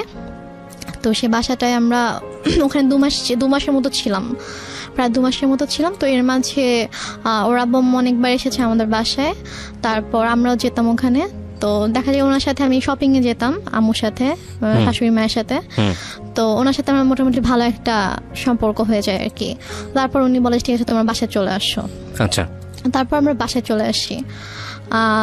চলে আসি সম্ভবত জানুয়ারি শেষের দিকে। তো বাসায় চলে আসার পরে তার মোটামুটি ভালোই কাটছিল। ওদের বাসার সবাই আমাকে খুব আদর করতো, যে আমি সবার ছোট ছিলাম, অনেক আদরের ছিলাম সবার। তারপর এর মাঝে যেটা হয় সেটা হচ্ছে যে আম্মু হঠাৎ করে প্রবলেম ক্রিয়েট করতে থাকে। আমার আম্মু প্রবলেম ক্রিয়েট করতে থাকে বলতে যে আমাকে ফোন করতো অথবা আমার হাজবেন্ডকে ফোন করতো, ফোন করে হয়তো চিল্লাফাল্লা করতেছে, আসো তুমি, আসতেছো না কেন, আমাকে বারবার ডাকতো। তো আমি ঠিক আছে আমি তো আসবো, সমস্যা নেই আমরা আসবো। তো আমরা এর মাঝে গিয়ে একবার ঘুরেও এসেছিলাম। আচ্ছা। তো সিরাজগঞ্জ থেকে ঘুরে এসেছিলাম। তো তারপরে সে হঠাৎ করে একদিন বলতেছে যে তুমি একবারে চলে আসো। বলছি আমি একবারে কেন চলে আসবো? বলতেছে যে না এই ছেলের সাথে তোমার থাকতে হবে না। আমি বলছি যে মানি কি, আমি এই ছেলের সাথে কেন থাকবো না, কি হয়েছে? বলছে যে না তুমি চলে আসো, আমি এই ছেলের সাথে সংসার করতে দিব না, তোমার ডিভোর্স করাই দিব। তুমি আসো, তুমি আসবা, পড়াশোনা করবা ঠিক মতো, আমার কাছে থাকবা, তুমি আসো। মানে হঠাৎ করে ধরনের কথা কেন? হঠাৎ করে।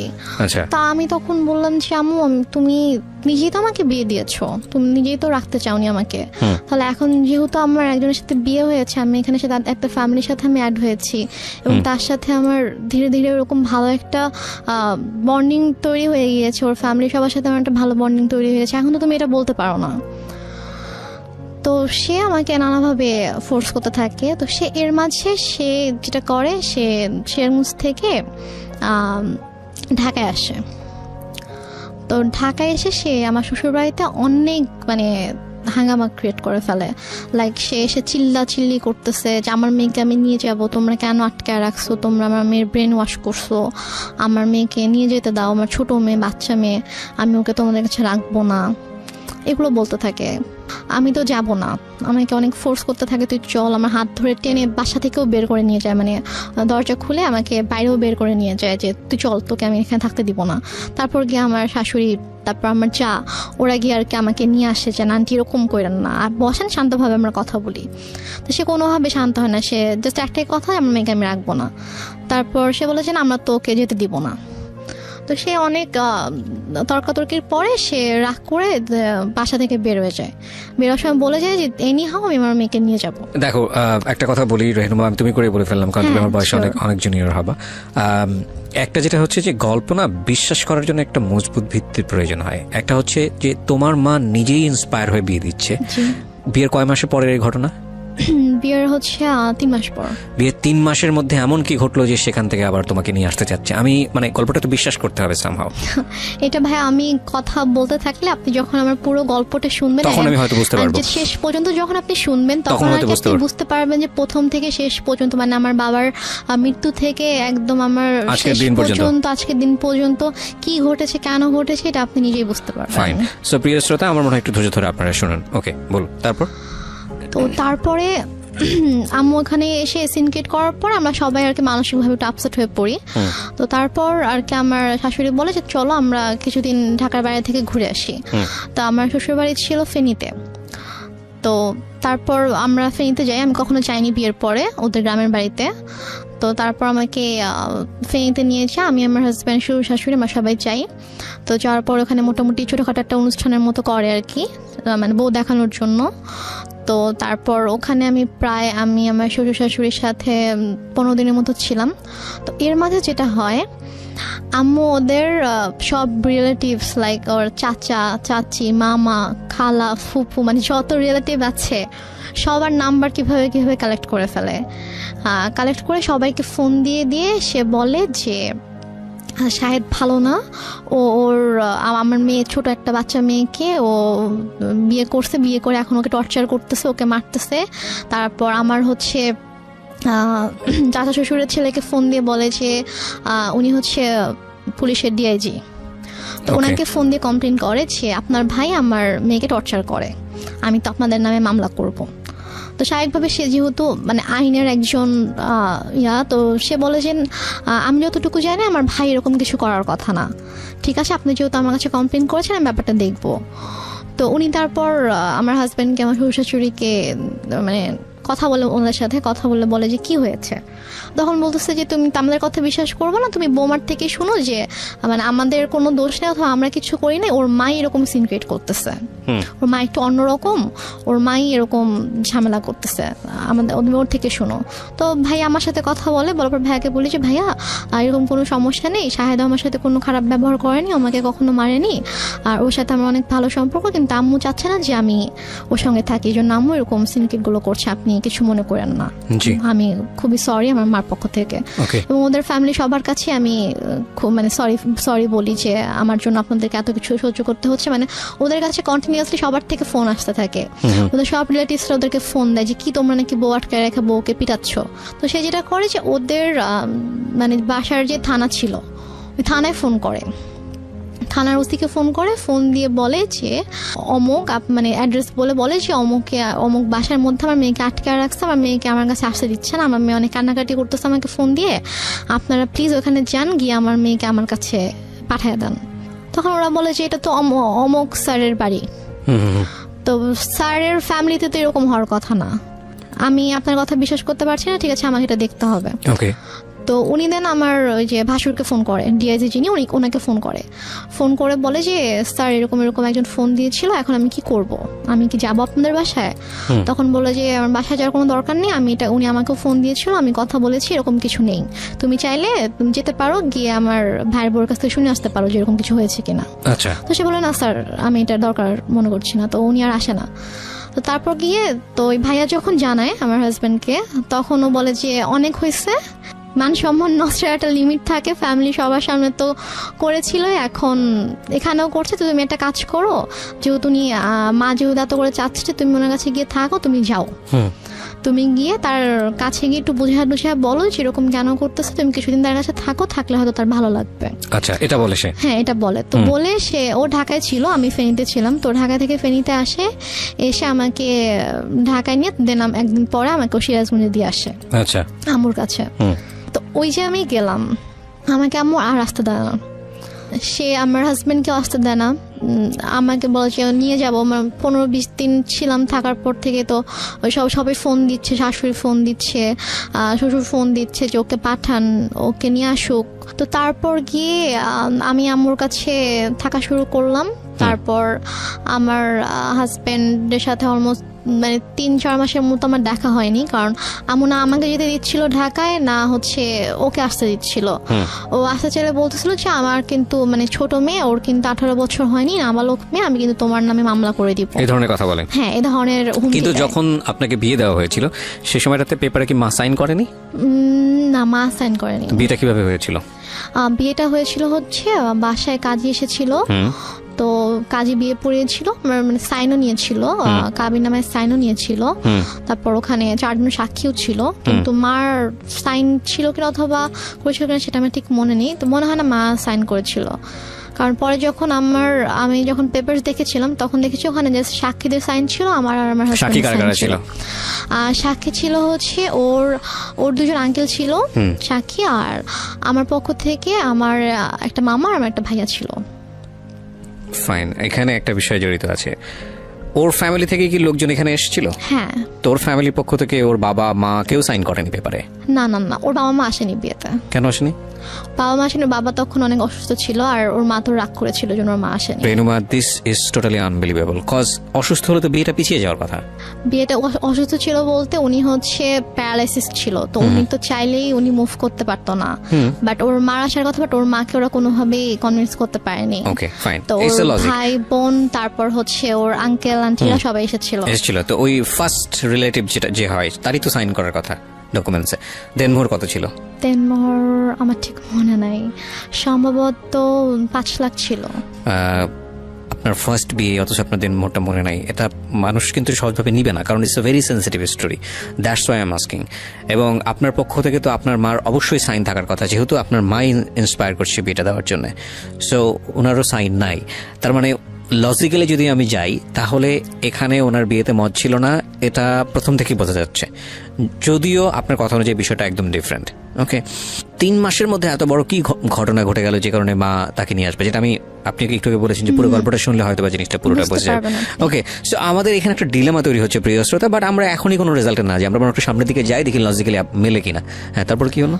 তারপরে হচ্ছে আমার ওদের ফ্যামিলি থেকে সবাই আম্মুকে ফোন করতো, আম্মুকে বোঝানোর চেষ্টা করতো যে আমরা আসি সামনাসামনি কথা বলে ঠিক করার চেষ্টা করি যে দেখি ঠিক হয় কিনা, আপনি কেন এরকম করছেন। তো বাট আম্মু বলেছে আমি এই বিষয়ে কোনো কথাই বলবো না, মানে একটাই কথা ছিল তার যে আমি আমার মেয়েকে সংসার করতে দিব না, আমি আপনার ছেলের সাথে রাখবো না। তো এদিকে আমার সাথেও কথা বলতে দিত না, লাইক আমার ফোন আম্মু আমার থেকে নিয়েছিল, আমার ফোন আমার কাছে রাখতে দিত না। আমার হাজবেন্ড ফোন করতো আম্মুর ফোনে, ফোন করলে আমাকে কখনো দিত কখনো দিত না। তো আমি অনেক কান্না করতাম, আমার মন অনেক খারাপ থাকতো যে আমি ওখানে যেতে চাই। আমি আম্মুকে অনেক ইভেন আমি আম্মুর পায়ে ধরেও কান্না করেছি, আম্মু তুমি কেন এরকম করছো আমাকে বলো। সে আমাকে কোনো কারণও বলতো না যে কেন সেরকম করছে। আমি বলছি আম্মু তুমি তো আমাকে বিয়ে দিয়েছো, এখন যখন আমি একটা জায়গায় গিয়েছি, আমার বিয়ে হয়েছে, আমি আমার হাজব্যান্ডকে অনেক ভালোবাসি, আমি ওর ফ্যামিলির সাথে অনেক ভালোভাবে মিশে গিয়েছি, তো এখন কেন তুমি সবাইকে এরকম কষ্ট দিচ্ছ, আমাকে কেন তুমি কষ্ট দিচ্ছ আম্মু। যাই হোক, তারপরে গিয়ে আম্মু যেটা করলো যে ওদের সাথে অনেক কথাবার্তা যখন হলো, ও অনেক রিকোয়েস্ট করলো, তো বলো ঠিক আছে তুমি সিরাজগঞ্জে আসো, এসে ওর সঙ্গে দেখা করে যাও। তো দেন আমার হাজব্যান্ড অলমোস্ট 4 মাস পরে আমাদের বাসায় আসে, সিরাজগঞ্জে আসে। তো এসে সে আমার সঙ্গে দেখা করে, তো তখন আম্মুর সাথে কথা বলে। ও আর আমি দুজনে আম্মুর কাছে গিয়ে আম্মুর পায়ের কাছে বসে আম্মুকে বলি যে ও বলে যে আম্মু আপনি কেন এরকম করতেছেন, বলেন আপনি আমি কি কোনো দোষ করেছি অথবা আমার কোনো ভুল হয়েছে যে আপনি কেন ওকে আমার থেকে দূরে রাখতেছেন, আপনি কেন এরকম করতেছেন। আম্মু বললো যে না আমি কোনো কথা শুনবো না, আমি তখন ভুল করছি, আমার বাচ্চা মেয়েকে বিয়ে দিছি, এখন আমি বুঝতেছি যে আমার ছোট একটা মেয়েকে এভাবে এত কম বয়সে বিয়ে দেওয়া উচিত হয়নি। এখন আমি চাই সে পড়াশোনা করবে, পড়াশোনা শেষ করে এস্টাবলিশড হবে, দেন সে চাইলে তার পছন্দ অনুযায়ী কাউকে বিয়ে করবে, কিন্তু আমি যেটা ভুল করেছি আমার সেই ভুলটা শুধরাতে হবে। সে ওর সাথে সায়দার সাথে অনেক রুড বিহেভ করে। আপনি কি করেন ওই সময়টাতে? আমি জাস্ট তখন আমি ওকে নিয়ে আমার রুমে চলে আসি, এসে বলি যে তুমি এখান থেকে চলে যাও, এভাবে অপমানিত হওয়ার কোনো মানে হয় না, তুমি চলে যাও, তোমার আশা লাগবে, আমি তো আম্মুকে বুঝাতে পারি, আমি চলে আসবো। আপনাদের আর কোনো আত্মীয়স্বজন ছিল না আশেপাশে যারা আপনাদেরকে বিয়ে দিয়েছে, তারা কোনো স্টেপ নিচ্ছিল না? কেউ তো কিছু জানতো না, আর আপুর সাথে তো আমার টোটালি কথাবার্তা ওরকম কথা হতো না, কারণ আপুকে আম্মু বলেছিল যে আম্মু আমাকে বিয়ে দেয়নি, আমি নিজের ইচ্ছে বিয়ে করেছি, বা আমি পালিয়ে গিয়েছিলাম, সেখান থেকে আম্মু আমাকে নিয়ে এসে আমাকে বিয়ে দিয়েছে। ওই জন্য আপু রাগ করে আমার সাথে কথা বলতো না আর কি। আর আমি যে তারপরও যে আমি কারো কাছে হেল্প চাইবো অথবা ফোন করবো, ওয়েট আমার ছিল না। আমি যে কোথাও একা একা বাসা থেকে বের হয়ে আমি যে কারো কাছে একটা যাবো, গিয়ে যে আমি খুলে বলবো ঘটনা, অথবা আমি যে বাসা থেকে পালিয়ে চলে যাবো ঢাকায়, ওইরকম তখন হয়তো আমি অনেক ছোট ছিলাম, ওইরকম কোনো সাহস আমার ছিল না, অথবা আমি যে যাবো এরকম কোনো একটা সিচুয়েশন ছিল না। কারণ ফাইন, আমরা এই পার্টটাতে কিছু জিনিসের সমাধান পাচ্ছি না, cause it's one kind of mystery. আরেকটা বিষয় সেটা হলো যে ছেলে তো ম্যাচিউর ছিল, তো ছেলে যদি ম্যাচিউর থাকে তাহলে ছেলের একটা, এবং মেয়েরও দেখলাম যে ওখানে আমাদের রেহনুমারও একটা ইচ্ছা ছিল, শাহেদ ম্যাচিউর, রেহনুমার ম্যাচিউর বয়সের দিক থেকে, কিন্তু রেহনুমার ইচ্ছা হচ্ছে তার সঙ্গে থাকার। তো তাহলে আমার মনে হয় না যে আসলে এখানে কোনো বড় বাধা হতে পারতো তার মা, এবং তার মা তো এমন কোনো কিছু করেনি। হ্যাঁ, তার মা একটা ভয় দেখিয়েছে যে আলটিমেটলি তুমি যদি মেয়েটাকে রাখো তাহলে আমি একটা মামলা করে দিব, এবং সেই মামলাটা হবে এরকম যে আমার মেয়ে অল্প বয়স্ক মেয়ে, তাকে আলটিমেটলি ভুলিয়ে ভালিয়ে নিয়ে যে বিয়ে করা হয়েছে, এতে করে সে অনেক বড় একটা প্রবলেমে পড়বে শাহেদ, এক নারী নির্যাতনের মামলায় পড়ে যাবে এবং সেটা ভয়ঙ্কর রকমের একটা ব্যাপার হয়ে যাবে। তো সেই ভয় থেকে মূলত তাকে দিয়ে যাওয়া তার পরিবারের কাছে, এবং তারপরেও কোনোভাবেই তাকে কনভিন্স করতে পারছে না নিয়ে যাওয়ার জন্য, কারণ মেয়েটার বয়স মানে রেহেনুমার বয়স কিন্তু বয়স ছিল না। তাহলে বিষয়টা অনেক বেশি কোশ্চেনেবল, এবং সেই কোশ্চেনের উত্তর আসলে কি হবে সেটা আমরা আসলে সামনের দিকে গিয়ে একটু বোঝার চেষ্টা করি। হ্যাঁ, তারপর কি হলো? তারপর আমার বেসিক্যালি যে আমার হাজব্যান্ড কিছু করেনি, সেটা হচ্ছে যে ওরা খুব ভালোভাবে বুঝে গিয়েছিল যে আম্মুর সাথে যদি ওরা লাগতে যায়, ঝামেলা করতে যায়, তাহলে ওরা অনেক ভালোভাবে ঝামেলায় পড়বে, কারণ আম্মুদেরকে ভালোভাবে পেঁচাবে, ঝামেলায় ফেলবে। তো সব কিছু মিলিয়ে ঝামেলা প্লাস মান সম্মানের জন্য আর কি ওরা আম্মুর সাথে খুব বেশি সিরিয়াস, অথবা আমাকে এসে যে জোর করে নিয়ে যাবে এরকম কিছু ওরা আম্মুর সাথে করতো না, কারণ করলে এটা হয়তো ব্যাড একটা ইফেক্ট পড়তো ওদের উপরে।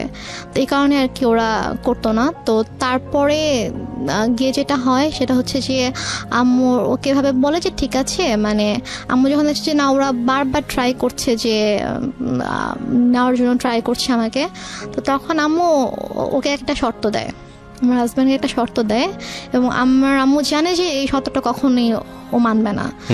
শর্তটা ছিল হচ্ছে যে ও বলে যে তুমি যদি রেনুমাকে নিয়ে থাকতে চাও তাহলে তোমাকে আলাদা থাকতে হবে। আলাদা থাকতে হবে তোমার ফ্যামিলি থেকে? হ্যাঁ, আচ্ছা, তোমার ফ্যামিলি থেকে আলাদা থাকতে হবে, তুমি ওকে নিয়ে তুমি আলাদা একটা বাসা নিবা, তুমি তোমার আব্বু আম্মু তোমার ফ্যামিলির সাথে থাকবা না, এবং তোমার আব্বু আম্মু কখনো তোমার বাসায় আসবে না। আমি বলছি যে এটা কেমন কথা? তো বলে যে আপনি যদি ওকে নাও দেন তারপর আমি কখনো বাবা মাকে ছেড়ে আমি আলাদা বাসায় যাবো না, কারণ আমার বাবা মা আমার কাছে অবশ্যই আগে। আর প্লাস ঠিক আছে আপনি তো ওকে এখন মানে আটকাচ্ছেন এটা বলে যে হ্যাঁ ওর তো এখন বয়স হয়নি, ওর ছোট, আপনি মামলা করতে পারবেন, বাট ও যখন ম্যাচিওর হবে, ওর যখন বয়স হবে তখন তোকে আপনি আটকাতে পারবেন না। এবং আমি জানি যে ও আমাকে, আমি যেরকম ওকে ভালোবাসি ও আমাকে ভালোবাসে, এবং আশা করি যে ইনশাল্লাহ যখন সময় হবে তখন আমি আমার ওয়াইফকে আপনার থেকে নিয়ে আসবো, বাট আমি আমার বাবা মাকে ছেড়ে থাকতে পারবো না, এটা আমি করতে পারবো না। ওকে। তারপর যেটা হয় যে ওর সাথে আমার তো কাছে তো ফোন ছিল না, ওর সাথে যোগাযোগের একমাত্র ওয়ে ছিল আম্মুর ফোন। তো আম্মুর কাছ থেকে ফোনটা নিয়ে ওকে ফোন করার জন্য অনেক রিকোয়েস্ট করতে হতো, অনেকবার ফোন দেওয়ার পরে হয়তো আম্মু আমাকে ফোন দিত। তো এইভাবে আর কি যোগাযোগ ছিল। তো এক পর্যায়ে যেটা হয় যে ও মাসে হয়তো একবার আসতো, দুবার আসতো, এসে আমার সাথে দেখা করে জাস্ট চলে যেত ঢাকায়। তারপর আম্মু একবার হচ্ছে ওই ঈদের সময় ওর আপু আম্মু সবাই ফোন করে যে ওকে একটু পাঠান, আমরা সবাই একসাথে গ্রামের বাড়িতে গিয়ে ঈদ করবো, তো ও না থাকলে কেমন হবে, ওকে একটু পাঠান। তো আম্মু কোনোভাবে পাঠাতে চায় না, বাট ওরা যখন সবাই ফোন দিয়ে অনেক রিকোয়েস্ট করে, তো তারপরে কি আম্মু বলে ঠিক আছে ওকে নিয়ে যাও। তো তারপর আমি যাই, তো ওদের সাথে একটা ঈদ করেছিলাম। তো ঈদ করে ঈদের 2 দিন পরে আর কি আমি আবার চলে আসি। তো আসার পরে তো এভাবে আর কি চলছিল, ওর সাথে মাঝে মাঝে কথা হতো, তারপর মাসে অথবা অনেক সময় 1 মাস 2 মাস পরে আসতো, এসে দেখা করে যেত, বাট আমাকে যেতে দিত না আম্মু। তো এদিকে আমার পরীক্ষা চলে আসছে, মানে এটা হচ্ছে 2011-তে আমার পরীক্ষা ছিল, এসএসসি পরীক্ষা ছিল। তো তারপর আমি কোনো রকমে স্কুলে যেতাম না, আমি জাস্ট বাসায় পড়তাম, পড়ে পরীক্ষা দিলাম। তো এরপরে যেটা হঠাৎ করে আম্মু টোটালি যোগাযোগ বন্ধ করে দেয়, ওকে বলে যে তুমি আর আসবা না ওর সাথে দেখা করতে। তো বলে যে হঠাৎ করে কেন, বলছে যে আসবা না, তুমি আর এসো না, আসলে তুমি যদি আসো এখানে অনেক বড় সিন ক্রিয়েট হবে, আমি পুলিশ ডাকবো, তুমি আসবা না। এটা আপনার মা বলে? হ্যাঁ, এটা আমার মা শাহেদকে বলে। তো ও যেটা করে ও আসে না, কারণ ওদের সবচেয়ে বড় ভয়টা ছিল যে মান সম্মানের ভয়, যে যাবো পুলিশ ডাকবে, মান সম্মান নষ্ট মানুষ জানতে পারবে, যে এটা তো খুবই বাজে একটা ব্যাপার হবে আসলে। তো ও আর আসে না, আম্মুকে ফোন দিত, আম্মু আমাকে ফোন দিত না। তো ওর সাথে অলমোস্ট হচ্ছে আমার প্রায় 7-8 মাসের মতো টোটালি কোনো কথা হয় না, মানে একদমই কথা হয় না। ও আসেও না, ওর সাথে আমার কোনো কথা হয় না। তো তারপর গিয়ে আমার আপু হচ্ছে দেশে আসে 2012 সালের মেবি আগস্টের দিকে আমার আপু দেশে আসে। তো আপু আসার হচ্ছে 2-3 মাস আগে আবার আমার সাথে কথা হয়। আমি আম্মুর ফোন থেকে ওর সাথে কথা বলি। তো মানে আম্মু যখন জানতে পারে যে হচ্ছে আপু আসতেছে, তখন আর কি ওর সাথে কথা বলে জি। যে তো ওর আপু আসতেছে, তো ওর আপু যদি আসে, মানে আপু বলছিল যে ঠিক আছে, তো যেহেতু বিয়ে করে ফেলছে, মানে আপু জানে যে আমি যেখানে আছি আমি অ্যাকচুয়ালি কিভাবে আছি আম্মুর কাছে এটা জানে না। আপুকে বলা হয়েছে যে ওর তো শ্বশুর শাশুড়ি ভালো না, ও শ্বশুর বাড়িতে থাকতে সমস্যা হয়, তো ছোট মেয়ে এজন্য ওকে নিয়ে আসছি, ও এখানে থাকবে, পড়াশোনা করবে, তারপর গিয়ে হয়তো ঢাকায় ভর্তি হবে। আচ্ছা, এটা বলছে যে তার তখন যাবে, এখন তো ছোট অনেক। তা আপু জানে এটা, আপু মোটামুটি তখন নর্মাল হয়েছে, আমার সাথে মোটামুটি একটু কথা টথা বলে। তো তারপর আর কি আপু যখন আসে, তা আপু আসার আগে আবার ওর সাথে সে নর্মাল হয়ে যায়, কারণ আপুকে তো দেখাইতে হবে। মানে তার প্ল্যানিংটা ছিল আসলে অন্যরকম, সেটা আমি বলছি, বললে বুঝতে পারবেন। তো সে যেটা করে, সে সায়দার সাথে কথা বলে যে বাবা যাই হয়েছে হয়েছে, তুমি আসো, তুমি সিরাজগঞ্জে আসো। তো ও সিরাজগঞ্জে আসে, আসার পরে 2 দিন ছিল, তারপর ওকে বলে যে দেখো ওর আপু আসবে, আপু আসলে কিন্তু আপুর সাথে ভালো করে কথা বলবা, যেগুলো যেগুলো হয়েছে এগুলো কিছু জানানোর দরকার নাই, আমি ইনশাল্লাহ সবকিছু ঠিক করে দিব, যাই হয়েছে হয়েছে ভুলে যাও, আমি তোমাদের সবকিছু ঠিকঠাক করে দেবো। আপু আসলে হয়তো আমরা বড় করে একটা অনুষ্ঠান করতে পারি, যেহেতু তোমাদের ওরকম বড় কোনো অনুষ্ঠান হয়নি, তো বড় করে একটা অনুষ্ঠান করতে পারি, তো করলে তখন সব ঠিকঠাক হয়ে যাবে।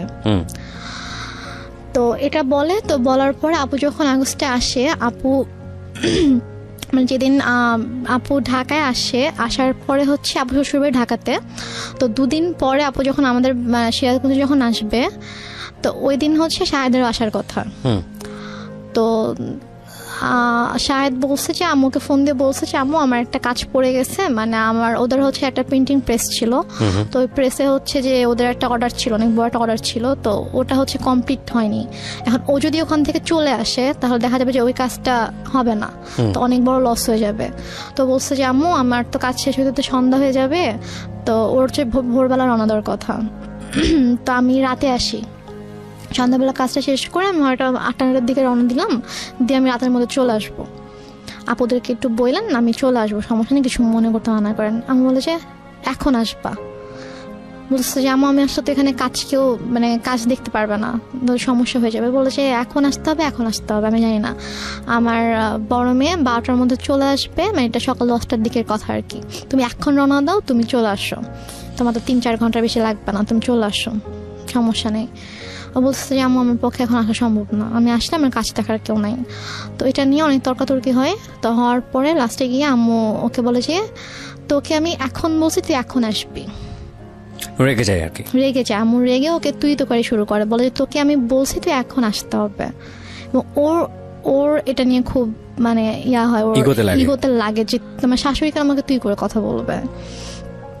তো বলে যে আম্মু আমি যাবো না, বলছে তুই যদি এখন না আসিস, এখন যদি রওনা না দিস, তুই যদি এখন না আসিস তাহলে তুই জীবনও এখানে আসবি না, তুই ভুলে যা আমার মেয়েকে, তুই জীবনে আসতে পারবি না, আমি তোদের রিলেশন জীবনও ঠিক করবো না, তুই আসবে জীবনে আসতে পারবি না। তো বলছে যে আম্মু মানে এটা তো বুঝতে হবে, আমার সমস্যাটা যদি আপনি না বুঝেন তাহলে তো আমার কিছু করার নেই। তো তারপরও মানে ও চেষ্টা করে বুঝাইতে, বাট আম্মু বলেছে না এনিহাও আসতে হবে, তো বলেছে আমার পক্ষে সম্ভব না আসা। তো যাই হোক ও ফোনটা রেখে দেয়, তো আপুরা চলে আসে। তো আপুরা আসার পরে আপুদেরকে যেটা বলে সেটা হচ্ছে যে ও বলছে যে আপনার মেয়ে আসছে, তো আমি কি করব, আমার কেন যাইতে হবে, আমি যাইতে পারবো না আপনার মেয়ের সাথে দেখা করতে, আপনার বড় মেয়েকে বললেন তার যদি আমার সাথে দেখা করতে হয় সেজন্য আমার বাসায় এসে আমার সঙ্গে দেখা করে, বাট এটা কিন্তু ও বলেইনি। তারপরে গিয়ে বলে যে আপু এটা শুনে খুব হার্ট হয় যে কেন এটা বলবে, আমাদের ছোট, ওকে আমরা নিজেরা ডাকলাম যে হ্যাঁ আম্মু ওকে আসতে বললো, আমরা ওর সাথে দেখা হয়নি, ওর সাথে দেখা করব, তো ওর ফ্যামিলির সাথেও দেখা করব, তো কেন এভাবে রিয়াক্ট করছে। তো তারপরে গিয়ে বলে যে হ্যাঁ তোমাকে তো বলছিলামই ছেলে ভালো না, ছেলের মা ভালো না, ছেলে এরকমই, দেখছো কিরকম বেয়াদব, মানে আম্মু এটা করছে হচ্ছে সম্পূর্ণ ইচ্ছাকৃতভাবে। ফার্স্টে ওকে ঠিকঠাক করছে, ওর সাথে সম্পর্কটা ঠিক করছে, ঠিক করে ও আসছে, তারপর যেদিন আসবে মানে আসলে আপুর সাথে দেখা হলে তো সবকিছু নর্মাল হয়ে যেত, এবং হয়তো আপুর সাথে সম্পর্কটা যদি নর্মাল হয়ে যেত, তখন যদি আমি শ্বশুরবাড়িতে চলে যেতাম তখন হয়তো আপুকে ডিটেল ঘটনাটা বলতে পারতাম যে আসলে ব্যাপারগুলো কিন্তু এতদিন এভাবে ঘটেছে। আম্মু আসলে এটা চাইনি যে আমাদের সম্পর্কটা স্বাভাবিক হোক এবং আপুর সাথে ওর সম্পর্কটা স্বাভাবিক হোক। তো ইচ্ছাকৃতভাবে আম্মু এরকম সিনক্রেটটা করেছে। তো আপু ভাইয়া তো অনেক রেগে গেল। রেগে যাওয়ার পরে বলতেছে যে ঠিক আছে বাদ দেন, এই ছেলের সাথে আসলে দরকার নেই, সংসারের দরকার নেই, ওকে ইয়া করেন, ডিভোর্স পেপার পাঠিয়ে দেন। বাট আপনি তখন কি বলছিলেন? আমি তখন বলছি যে আমি তো ডিভোর্স দিব না। আমাকে ভাইয়া জিজ্ঞেস করছে যে তুমি কি বলো, আমি বলছি আমি ডিভোর্স দিব না। কি করবা? আমি বলছি আমি ওখানে যাবো, আমি ওদের বাসায় যাব।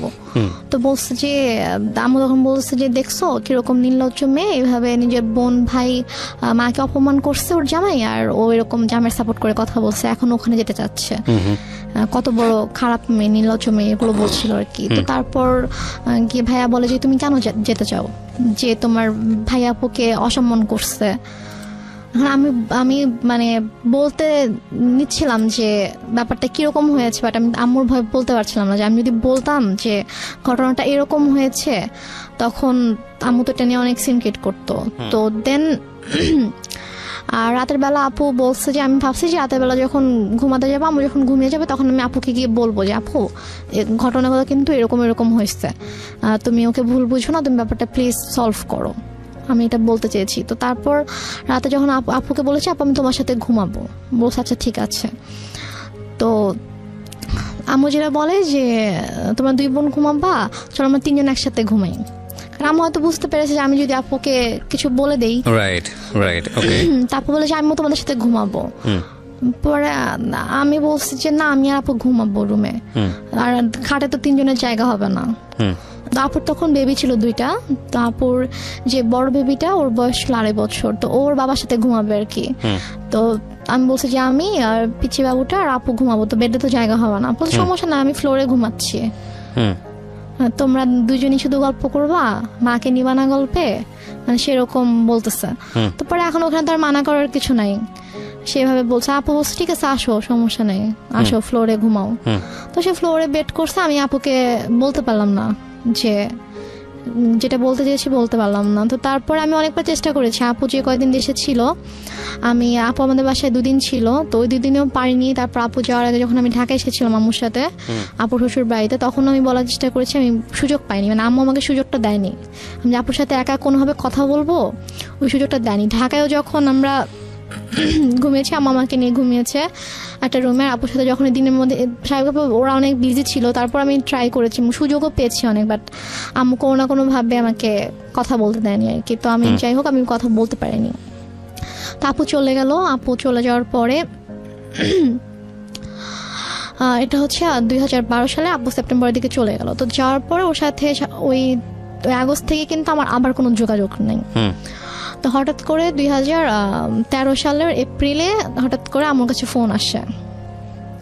ফোন আসে যে আমার শ্বশুর অনেক অসুস্থ, উনি হসপিটালে ভর্তি, এবং ডক্টর বলেছে যে হয়তো 2-1 দিনের মধ্যে, মানে আইসিইউতে ছিল, যে 2-1 দিনের মধ্যে হয়তো সে আর ইয়া করবে না। তো উনি নাকি যখন মানে অসুস্থ হয়ে যায়, আইসিইউতে যাওয়ার আগে নাকি উনি বলেছে যে মানে আমাকে দেখতে চায়, আমার কথা বলেছে যে ওকে একবার দেখতে চাই, ওকে একটু নিয়ে আসো। তো এই জন্য ওরা আবার ওদের বাবাকে প্রচন্ড ভালোবাসতো আর কি। তো ওরা সবাই আম্মুকে ফোন দিয়ে মানে এটাও বলছে, আন্টি আপনার পায়ে ধরি প্লিজ আপনি ওকে পাঠান, ওকে আব্বু দেখতে চাইছে। তো আম্মু কোনোভাবে রাজি হয় না, আমি অনেক কান্নাকাটি করে আম্মু প্লিজ যেতে দাও। আমার শ্বশুর আমাকে অনেক আদর করতেন, মানে আমি ওনাকে বাবা ডাকতাম, আমার আব্বুকে আমি বাবা ডাকতাম। তো মানে উনি আমাকে খুবই আদর করতো। তো আমি যখন শুনি যে এরকম অসুস্থ, আমার খুবই খারাপ লাগে। এবং আমার বাবা মারা যাওয়ার পর থেকে আমি যে কদিনই ওনার সাথে ছিলাম, আমার কাছে জাস্ট মনে হয়েছে যে এটা আমার বাবা। তো আমি আম্মুকে অনেক রিকোয়েস্ট করি, তারপর ওরাও তো কন্টিনিউয়াসলি ফোন দিচ্ছিল। তারপর আম্মু বলে ঠিক আছে আমি ওকে নিয়ে আসতেছি, আমি নিয়ে যাব, আমি নিয়ে আসবো, তোমাদের আসতে হবে না। তো আম্মু আমাকে নিয়ে ঢাকায় আসার পরে তো হসপিটালে ছিল আম্মু 2 দিন ছিল। 2 দিন বলতে যেদিন গেলাম ওই দিন, আর পরের দিন বিকালবেলা আম্মু বলে যে আমার ভালো লাগতেছে না, আমি চলে যাই, ও আর 2 দিন থাকুক, 2 দিন পরে ওকে দিয়ে এসো তুমি। ওকে, এটা বলে। তো আমি হসপিটালে ছিলাম বাবার কাছে, 4 দিন আমি ছিলাম টোটাল। মানে আপনার শ্বশুরকে বাবা রাখতাম, তো শ্বশুরের কাছে ছিলাম। আমি আমার মামাকে নিয়ে ঢাকায় আসে হসপিটালে শ্বশুরকে দেখার জন্য। তো আমি 2 দিন আমার মা ছিল, তো থাকার পরে মা চলে যায় এবং আমার হাজব্যান্ডকে বলে যায় তুমি ওকে 2 দিন পরে দিয়ে এসো। আচ্ছা, তখন কি আপনার বোনরা চলে গেছে কানাডাতে না তখন? হ্যাঁ, না আমার বোনরা তো জাস্ট 1 মাস ছিল। ওকে, চলে গেছে তারা। হ্যাঁ, আপু চলে গেছে। আপু চলে গিয়েছে সেপ্টেম্বরে। এটা হচ্ছে এপ্রিলের ঘটনা। জি। এপ্রিলে হসপিটালে গিয়েছিলাম। তো তারপরে আমি আরো 2 দিন থাকলাম। থাকার পরে আমাকে শাহেদ দিয়ে আসলো সিরাজগঞ্জে। তো দিয়ে আসার পর আবার ওই যেরকম যোগাযোগ বন্ধ। তো এর মাঝে আর কি হসপিটাল থেকে ব্যাক করার কয়েকদিন পরে আর কি আমার এনআইডি দেয়। এনআইডিটা পাই। তো পাওয়ার পরে আম্মু আর কি একজন লয়ারের সঙ্গে কনসাল্ট করে দেন আমার ডিভোর্সের পেপার রেডি করে আর কি। এটা কি আপনি জানতেন? এটা আমি জানতাম না। মানে আমি জেনেছি যখন আমার কাছে পেপারসটা নিয়ে এসেছে, তখন আমি জেনেছি অনেক সময় সব রেডি করে দেন আমার পেপারস নিয়ে আসে, যদি তুমি এখানে সাইন করে দাও। তো আমি বলছি কিসের পেপারস? তো বলেছি যে এটা ডিভোর্স পেপার। তো আমি বলেছি যে আমি সাইন করব না, তোমাকে সাইন করতে হবে। আমি বলছি না আমি করবো না সাইন। তো তারপর আম্মু আমাকে ফোর্স করে, আম্মুর সাথে একটু তর্কাতর্কি হয়, আম্মু আমাকে মানে একটু মারধরও করে। তো তারপর গিয়ে আমি ওই দিন সাইন করি না। তো তারপর গিয়ে তার কয়েকদিন পরে হঠাৎ করে আম্মু বলে যে সকালবেলা বলছে যে চলো এক জায়গায় যেতে হবে। তো আমি বললাম কোথায়? চলো গেলে দেখতে পাবা।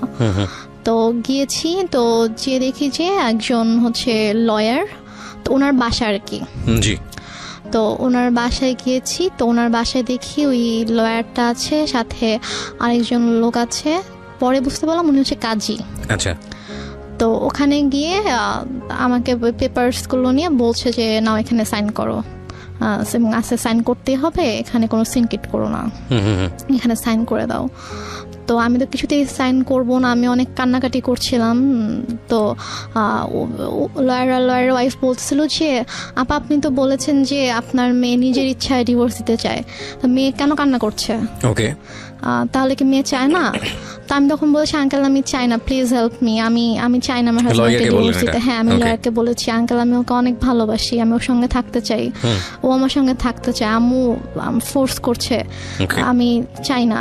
তখন লয়ার বলে যে আপা আমি তো এটা করতে পারবো না, আপনি করেন, আপনি হচ্ছে আমি ওর হাজবেন্ডকে ডাকাবো, ওদেরকে সামনাসামনি কথা বলবো, বলে যদি দেখি যে না ওদের মধ্যে সমস্যা, ওরা সাথে থাকতে চায় না, তখন গিয়ে আমি এটা করবো। তার আগে আমি তো আপনার কথা শুনে বিশ্বাস করে ফেলেছিলাম যে আসলেই ছেলে ভালো না, বাট মেয়ের অবস্থা দেখে তো আমি এখন বুঝতে পারছি যে না আসলে আপনি মিথ্যা বলেছেন। সে বলে যে আমি আপনাকে টাকা দিচ্ছি, আপনি আমার কাজ করবেন। সে বলে আপা আমি এটা করতে পারবো না। তো এটা নিয়ে আম্মু ওনার সাথে অনেক তর্কাতর্কি করার পর এক পর্যায়ে উনি বলে যে দেখেন আমার মেয়ে ছোট ছিল, ও কিছু বুঝতেছে না, ওকে কিভাবে বুঝাইছে, ছেলেটা এরকম ভালো না, আপনি প্লিজ এটা করেন। আর আপনি ইমোশনাল কেন হচ্ছেন? এটা আপনার কাজ, আমি আপনাকে টাকা দিয়েছি কাজটা করার জন্য, সো আপনি কাজটা করেন। তো এখন লয়ার বলল ঠিক আছে। তো তারপর আমাকে অনেক বুঝাইলো যে দেখো যেহেতু এখন যাচ্ছে না, এখন কি করবা?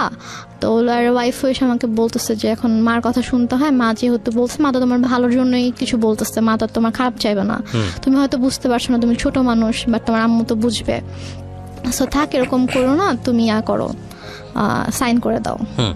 তো দেন আমি সাইন করি, লয়ারের কিছু পেপারস ছিল, তারপর ওই কাজে যিনি এসেছিলেন তিনি ওনার কাছে কিছু পেপার ছিল, ওই কাজীটা ছিল হচ্ছে যে মানে আমাকে বিয়ে পড়িয়েছিল, ওই কাজীটা ছিল।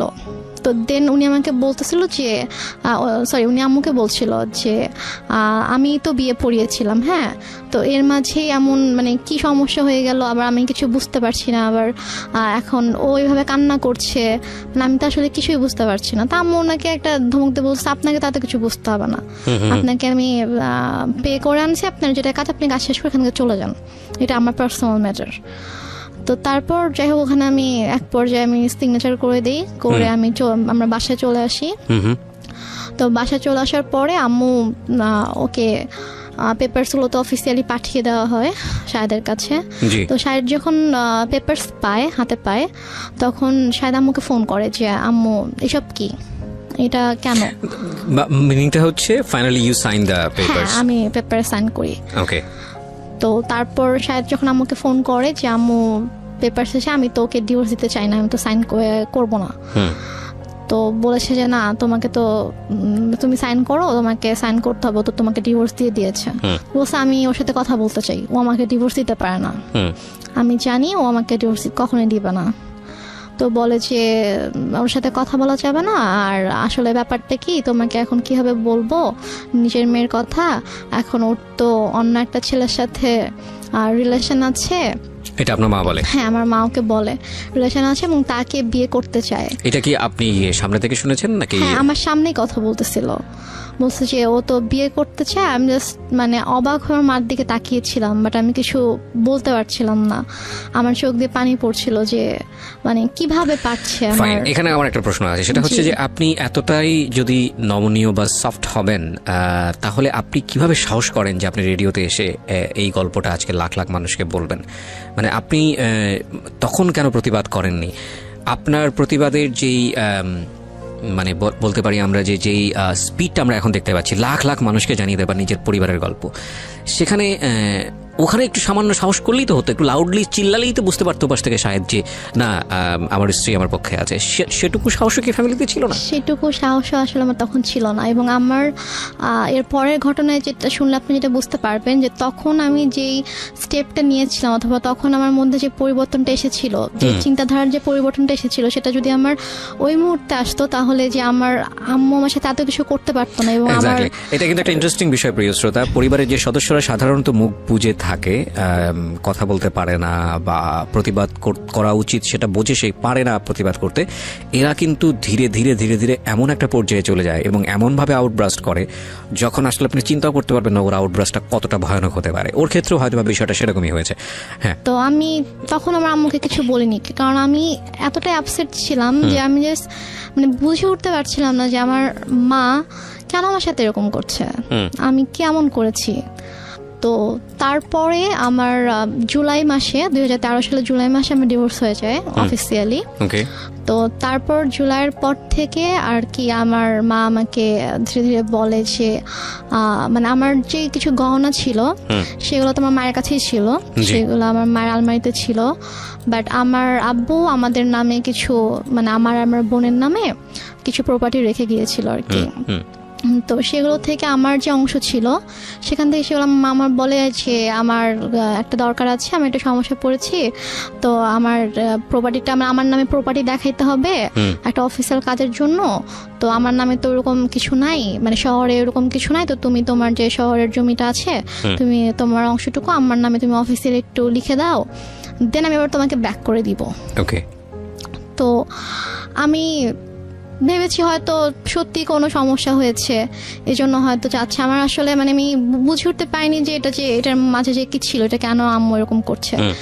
তো আমি সরল বিশ্বাসে আমি লিখে দিই, আম্মু আমাকে পেপারস নিয়ে আসে, কিছু স্ট্যাম্প নিয়ে আসে, তো স্ট্যাম্পে আমি সিগনেচার করে দিই। তো নিয়ে আসার পর একদিন আবার রেজিস্ট্রার অফিসেও যেতে হয়, তো ওখানে কেউ কিছু সাইন করতে, ওখানে সাইন করে দিই। আম্মু আমাকে বলেছে কয়েক মাস পর ওটা আবার আমার নামে দিয়ে দিবে। এটা হচ্ছে 2013 সালের সেপ্টেম্বরের মিডলের দিকে ঘটনা। তো আমার শহরে যে জায়গাটা ছিল ওটা অলমোস্ট 20 লাখের মতো ছিল, ওইটার প্রাইস ছিল। তো তারপর আম্মুটা নিয়ে নেয়, আমার জুয়েলারি তো আম্মুর কাছে ছিল। তো তারপর হঠাৎ করে একদিন আমার হাতে একটা রিং ছিল, যেটা আমার বিয়ের রিং ছিল। তো আমাকে একদিন হঠাৎ করে বলছে যে তুমি তোমার তো ডিভোর্স হয়ে গেছে, তুমি কেন এই রিং এখনো পরে আছো? তা আমি বলছি এটা আমি সবসময় পরে থাকবো, এটা আমার সাথে থাকবে। বলছে এটা আমাকে দাও। আম্মু প্রায় মানে ঝাঁপিয়ে পড়ে আমার হাত থেকে জোর করে রিংটা নিয়ে যায়। এবং আমার শ্বশুর বাড়ি থেকে আমাকে যে গহনাগুলো দেওয়া হয়েছিল সেগুলো আমার মায়ের কাছেই ছিল। তো তারপর নিয়ে যায়, তারপর হচ্ছে আমার কাছ থেকে আমার যে জমি ছিল শহরে যেটা ছিল ওটাও নিয়ে যায়। তারপর আমার দাদুর বাড়িতে আমাদের নামে যেটা ছিল মানে আমার নামে আলাদা করে যেটা ছিল সেটাও আম্মু হঠাৎ করে একদিন বলে যে আমার কিছু টাকা দরকার, তো ওইটা তোমার চাচার কাছে সেল করে দিব, তোমার চাচার সাথে কথা হয়েছে, উনি আমাকে ক্যাশ দিবে, তো ওনাকে তোমার ওই জমিটা ওনার নামে লিখে দিতে হবে। লিখে দিলে উনি আমাকে ক্যাশ দিবে, আমার কিছু ক্যাশ দরকার। তা আমি সেটাও মানা করি না, আচ্ছা ঠিক আছে। আমি গিয়ে ওখানে আমার দাদুর বাড়ির ওখানকার রেজিস্টার অফিসে গিয়ে ওখানে সাইন করে দিই। আমার চাচা তাকে ক্যাশ দেয়, তারপর চলে আসি। তো বলা যায় তখন থেকে আমার কাছে কিছুই নেই, লাইক আমার নামে কোনো জায়গা জমি টাকা পয়সা কোনো গহনা কিছুই নেই আমার কাছে। আমি একদমই মানে নিঃস্ব হয়ে গেছি বলা চলে। আর আমি পড়াশোনাও করতাম না, কারণ আমি পড়াশোনা করার মতো মানসিক অবস্থায় ছিলাম না। ওকে। আর আপুর কাছ থেকে আম্মু পার মান্থ অনেক বড় একটা অ্যামাউন্ট নিত আমার স্টাডি পারপাস, যে ওর জন্য 3টা টিচার রাখা হয়েছে। এটা আপনার বড় বোনের কাছ থেকে নিত? হ্যাঁ, বড় বোনের কাছ থেকে নিত। আপু তো এমনিতেই আমার জন্য টাকা পাঠাতো, বাট এক্সট্রা করে নিত যে 3টা টিচার রাখা হয়েছে, তো ওদেরকে অনেক বড় অ্যামাউন্ট পে করতে হয়, তো ওর জন্য এটা পাঠাবা। তো আপু সেটাও পাঠাইতো, বাট আমার কিন্তু কোনো টিচার ছিল না, আমি তো পড়তাম না। আচ্ছা। তো তারপরে গিয়ে যেটা হয়, আমার থেকে যখন আম্মু সব কিছু নিয়ে নেয়, তো তারপর কিছুদিন পর থেকে আম্মু মানে একটু অন্যরকম কথাবার্তা শুরু করে আর কি। টেল মি ফ্র্যাঙ্কলি, যেটা আপনার সঙ্গে হয়েছে, মানে কি বলেছে অন্যরকম বলতে আমি বুঝবো না, ঘটনা জানতে চাই। What happen? ঘটনা হচ্ছে আম্মু হঠাৎ করে একদিন আমাকে অনেক বাজে একটা প্রপোজাল দেয়। কি বলে? আম্মু আমাকে একদিন, আমি আমার রুমে ছিলাম, তো আমাকে এসে বলছে যে মানে একজনের নাম বলেছে যে অমুক বলেছে সে তোমার সঙ্গে তোমাকে সে 10,000 টাকা দিবে। আর ইউ শিওর? জি। তো ফার্স্ট অফ অল আমি একটু থামাচ্ছি আপনাকে, বিকজ এটা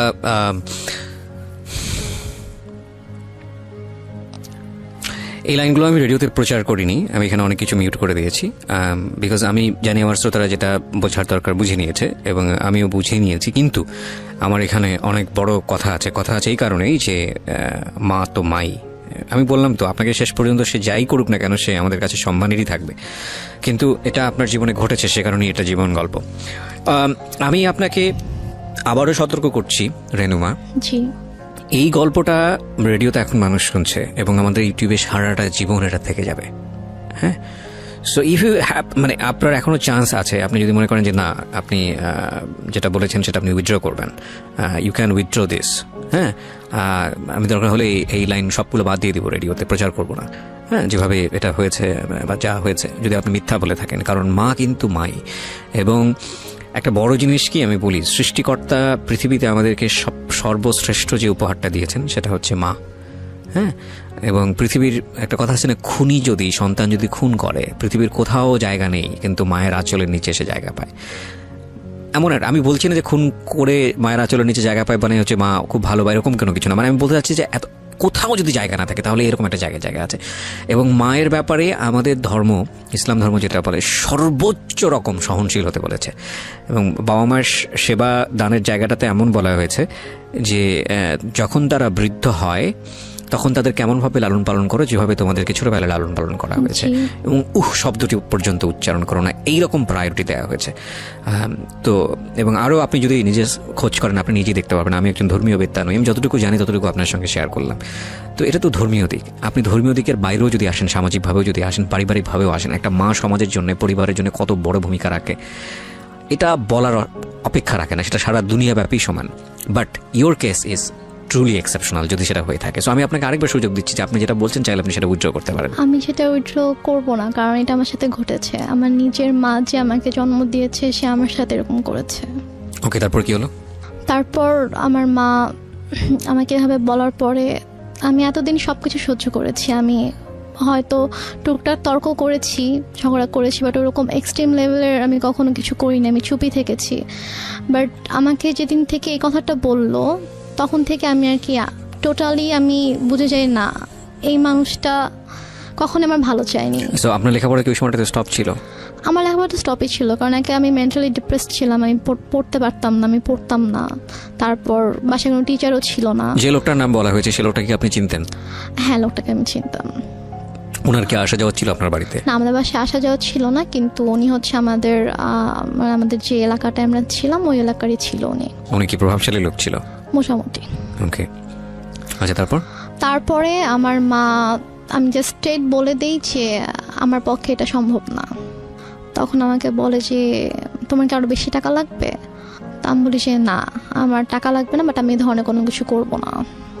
সো প্লিজ তুমি কখনো এই ধরনের কথা আমাকে অভাব তো বলবা ছিল না। না আপনাদের ফ্যামিলিতে, না, আমার ফ্যামিলিতে কখনো মানে আর্নিং সোর্সের দিকেও তো কোনো সমস্যা ছিল না? আর্নিং সোর্সে কোনো প্রবলেম ছিল না, আমাদের যে টাকা পয়সার কোনো সমস্যা থাকা সেটাও ছিল না। আর আমার টোটাল খরচটা আপু বেয়ার করতো, আম্মুর জন্য একটা বড় একটা অ্যামাউন্ট পাঠাতো, মানে তো আমাদের তখনও টাকা কি পয়সার আপনি কোনো আপনার সমস্যা ছিল আপনার না। ফ্যামিলিতে অভিভাবক বলতে আপনার মার পরে তো আপনার আপু ছিলই, তো তখনও বিষয়গুলো আপনি কেন আপুকে জানাচ্ছিলেন না? আপুর সাথে আমার কমিউনিকেট করার কোনো ওয়ে রাস্তাটাই ছিল না, মানে একদম গৃহবন্দী থাকতেন। টোটালি ইভেন কি মানে আমি হচ্ছে ঢাকা থেকে সিরাজগঞ্জ যখন চলে আসলাম একেবারে, তার কয়েক মাস পর আমাদের বাসায় তিনটে লাইনটা ক্লোজ করে দেওয়া হয়, ওকে, লাইনটা অফ করে দেওয়া হয়। আর আম্মুর ফোনটা সব আম্মুর কাছে থাকতো, আর আমার তো ফোন ছিল না। আর আমাকে তো বাসা থেকে বেরোতে দিত না, কোথাও যেতে দিত না, কোথাও গেলে সেটা আম্মুর সাথেই। বাসায় কেউ আসলে মানে কোনো গেস্ট যদি আসতো বাসায়, তো তার সামনে সবসময় আম্মুই আছে। আচ্ছা ঠিক আছে, তো তারপরে কি হয়? তো তারপরে আম্মু আমাকে কয়েকবার এই ব্যাপারটা নিয়ে বলে, ইভেন আমাকে এভাবে বলে যে তোমার কি আরো বেশি টাকা লাগলে বলো, কোনো সমস্যা নেই। আমি ওনাকে বলছি, আমি বলি যে আম্মু প্লিজ, আমি তোমার অনেক কিছু সহ্য করেছি, তুমি যখন যেটা বলেছো আমি তোমাকে দিয়ে দিয়েছি, আমার গহনা তো তোমার কাছে ছিল, আমার প্রপার্টিগুলো আমি তোমাকে দিয়ে দিয়েছি, But তুমি আমাকে এটা করতে বলো না, আমার পক্ষে পসিবল না, আমি এটা করতে পারবো না। তখন থেকে আমার প্রতি প্রচণ্ড খারাপভাবে মানসিক আর শারীরিক নির্যাতন শুরু হয়। কথায় কথায় আম্মু আমাকে মারতো, মানে তার কথায় একটা ছিল যে তোমাকে এটা করতে হবে, তুমি এটা করো। বিভিন্ন সময় বিভিন্ন অ্যামাউন্ট বলতো, বিভিন্ন লোকের কথা বলতো যে কি হয় এমন করলে, কি সমস্যা তোমার, এত অহংকার কিসের, তুমি নিজেকে কি মনে করো, তুমি কেন এত অহংকার দেখাবা, তোমার তো কিছু নাই, তুমি কি করে খাবা, তোমাকে যদি আজকে আমি বাসা থেকে বের করে দিই, তোমাকে যদি আমি কোনো মানে খাবার না দিই, কিছু না দিই, তুমি কি নিজে কিছু মানে 1 টাকা দিয়ে কিনে খেতে পারবা, তোমার কি অ্যাবিলিটি আছে, তোমার কিন্তু কিছুই নাই। সো তোমাকে আমার কথা মানতে হবে, যদি না মানো তাহলে কিন্তু আমি তোমাকে আবার বাসা থেকে বের করে দিব, ঠিক আছে? তখন তুমি কোথায় যাবা, কি করবা, তোমাকে কিন্তু এটা করেই খেতে হবে। সো বেটার তুমি আমার কথা শুনো, এখানে থাকো, থেকে করো। আমি বলছি আমি এটা করবো না। তারপর গিয়ে যেটা হয় সেটা হচ্ছে যে আমাকে প্রচণ্ড মারতো, মানে হাতের কাছে যেটাই পেতো সেটা দিয়ে আম্মু আমাকে মারতো। তারপর এমনও দিন গিয়েছে যে আমি মানে মারের ভয়ে আমি আমার রুমের দরজা আটকে দিয়ে আমি থাকতাম, রুম থেকে বের হতাম না। আম্মু রুমে এসে অনেক ধাক্কাধাক্কি করতো যে রুম খুল, কেন আটকায় রাখছিস। আমি ভয়। আচ্ছা আপনাদের বাসাটা কেমন ছিল, আশেপাশে কি কোনো লোকজন ছিল না? আমাদের বাসাটা কিরকম ছিল, আমাদের বাসাটার হচ্ছে মানে বড় একটা জায়গা জুড়ে বাসাটা ছিল, এবং আমাদের বাসার পিছন দিকে জাস্ট একটা বিল্ডিং ছিল, আর ডানে বামে সামনে কোনো বাসা ছিল না, পুরোটাই ফাঁকা? বাসাটাই ছিল, হ্যাঁ পুরোটাই ফাঁকা ছিল। আপনাদের বাসাটা কয়তলা? বাসাটা একতলা। একতলা, টিন শেড? টিন শেড না, ফাউন্ডেশন দেয় বাসা, বিল্ডিং। কতটুকু জায়গার উপরে? আমাদের বাসাটা অলমোস্ট 12 কাঠা জায়গার উপরে। 12 কাঠা জায়গার উপরে, হ্যাঁ, একটা কর্নারে জাস্ট আমাদের বাসাটা, একটা কর্নার, এবং চারপাশে এটা বাউন্ডারি দেওয়া? হ্যাঁ বাউন্ডারি দেওয়া, হ্যাঁ। তো তারপরে আমি রুম থেকে বের হতাম না, আম্মু আমাকে অনেক দরজার ভিতরে এসে লাথি দিত যে বের হচ্ছে। মানে এগুলো মনিটর করে কেউ নাই, শোনারও কেউ নাই? কেউ নাই যে শুনবে ইয়া করবে। তো তারপর আমাকে আমি যখন বের হলাম, আমি জানি আমাকে বের হলে আমাকে মারবে, কোনো একটা কথা নিয়ে হয়তো আমার সাথে তর্ক করবে। আগেও কি গায়ে হাত তুলো, নাকি এই ঘটনার পর থেকে গায়ে হাত তোলা শুরু হলো? গায়ে হাত তুলতো ছোটবেলা থেকে, আম্মু খুবই ইয়া ছিল, আমি বলেছি তো, গায়ে হাত তোলা স্বভাব ছিল। বাট এটার পর থেকে আমি যখন মানা করতাম তখন থেকে খুব বেশি করে শুরু হয়েছে এটা। এমনও হয়েছে যে আমি 1 দিন 1.5 দিন 2 দিন আমি না খেয়ে আমার রুমের ভিতরে বন্দি, আমি হয়তো আমার ওয়াশরুম থেকে পানি নিয়ে পানি খেয়ে হয়তো আমি আছি, এরকমও হয়েছে। তো এক পর্যায়ে এভাবেই চলতে থাকে, এভাবে চলতে 2014 সালের ফেব্রুয়ারিতে আমার ভাইয়া একদিন ফোন করে। দুলাভাই, জি, আমার দুলাভাই একদিন ফোন করে বলে যে আমি তো দেশে আসতেছি, তো আমি 7 দিনের জন্য দেশে আসবো, তো 2 দিন হয়তো আমি সিরাজগঞ্জে থাকবো, এটা বলে। তো তখন আর কি আমার আম্মু আমার জন্য টিচার রাখে, ফেব্রুয়ারিতেই টিচার রাখে, 2 জন টিচার রাখে, একজন হচ্ছে ম্যাথের জন্য আর একজন ইংলিশের জন্য। তো টিচার রাখার পরে তোমার তো পড়াশোনা সময় অফ ছিল? আমার তো অফ ছিল, আমি টোটালি পড়াশোনা করতাম, বাট আমি কলেজে ভর্তি হয়েছিলাম। মানে আমি 14তে হচ্ছে আমার মানে 13তে আমার বেসিক্যালি এইচএসসি দেওয়ার কথা, বাট আমি দেইনি। তো ওইটা আবার 14তে রেজিস্ট্রেশন করানো হয় যে 14তে দিব, বাট তারপর আমার পড়াশোনা টোটালি স্টপ ছিল। তো ফেব্রুয়ারিতে আমার ম্যাথের বই টই আর নোটস টোটস যা কিছু লাগবে এগুলো সবকিছু আম্মু কিনে দেয়, কিন্তু 2 জন টিচার রাখে, কারণ ভাইয়াকে তো শো করতে হবে যে সে আমাকে পড়াচ্ছে। তারপর ভাইয়া মার্চে আসার পরে তো ভাইয়া ঢাকায় আসা 2 দিন পরে আমাদের বাসায় আসে, সিরাজগঞ্জে আসে। তো আসার পর আমি জাস্ট চান্সে ছিলাম যে আমি কখন একটু ভাইয়াকে একা পাবো, আমি কখন কথাগুলো ভাইয়াকে বলবো। তারপরে গিয়ে আমার মা হচ্ছে বাজারে যায়। ওই সময়টা আপনি শেয়ার করেন? হ্যাঁ, আমার ভাইয়া যেদিন আসে আমাদের বাসায়, তার পরের দিন সকালে আম্মু নাস্তা দিয়ে দেন, বলে যে তুমি ভাইয়াকে নাস্তা করো, আমি একটু বাজারে গিয়ে আমি একটু মাছ নিয়ে আসি।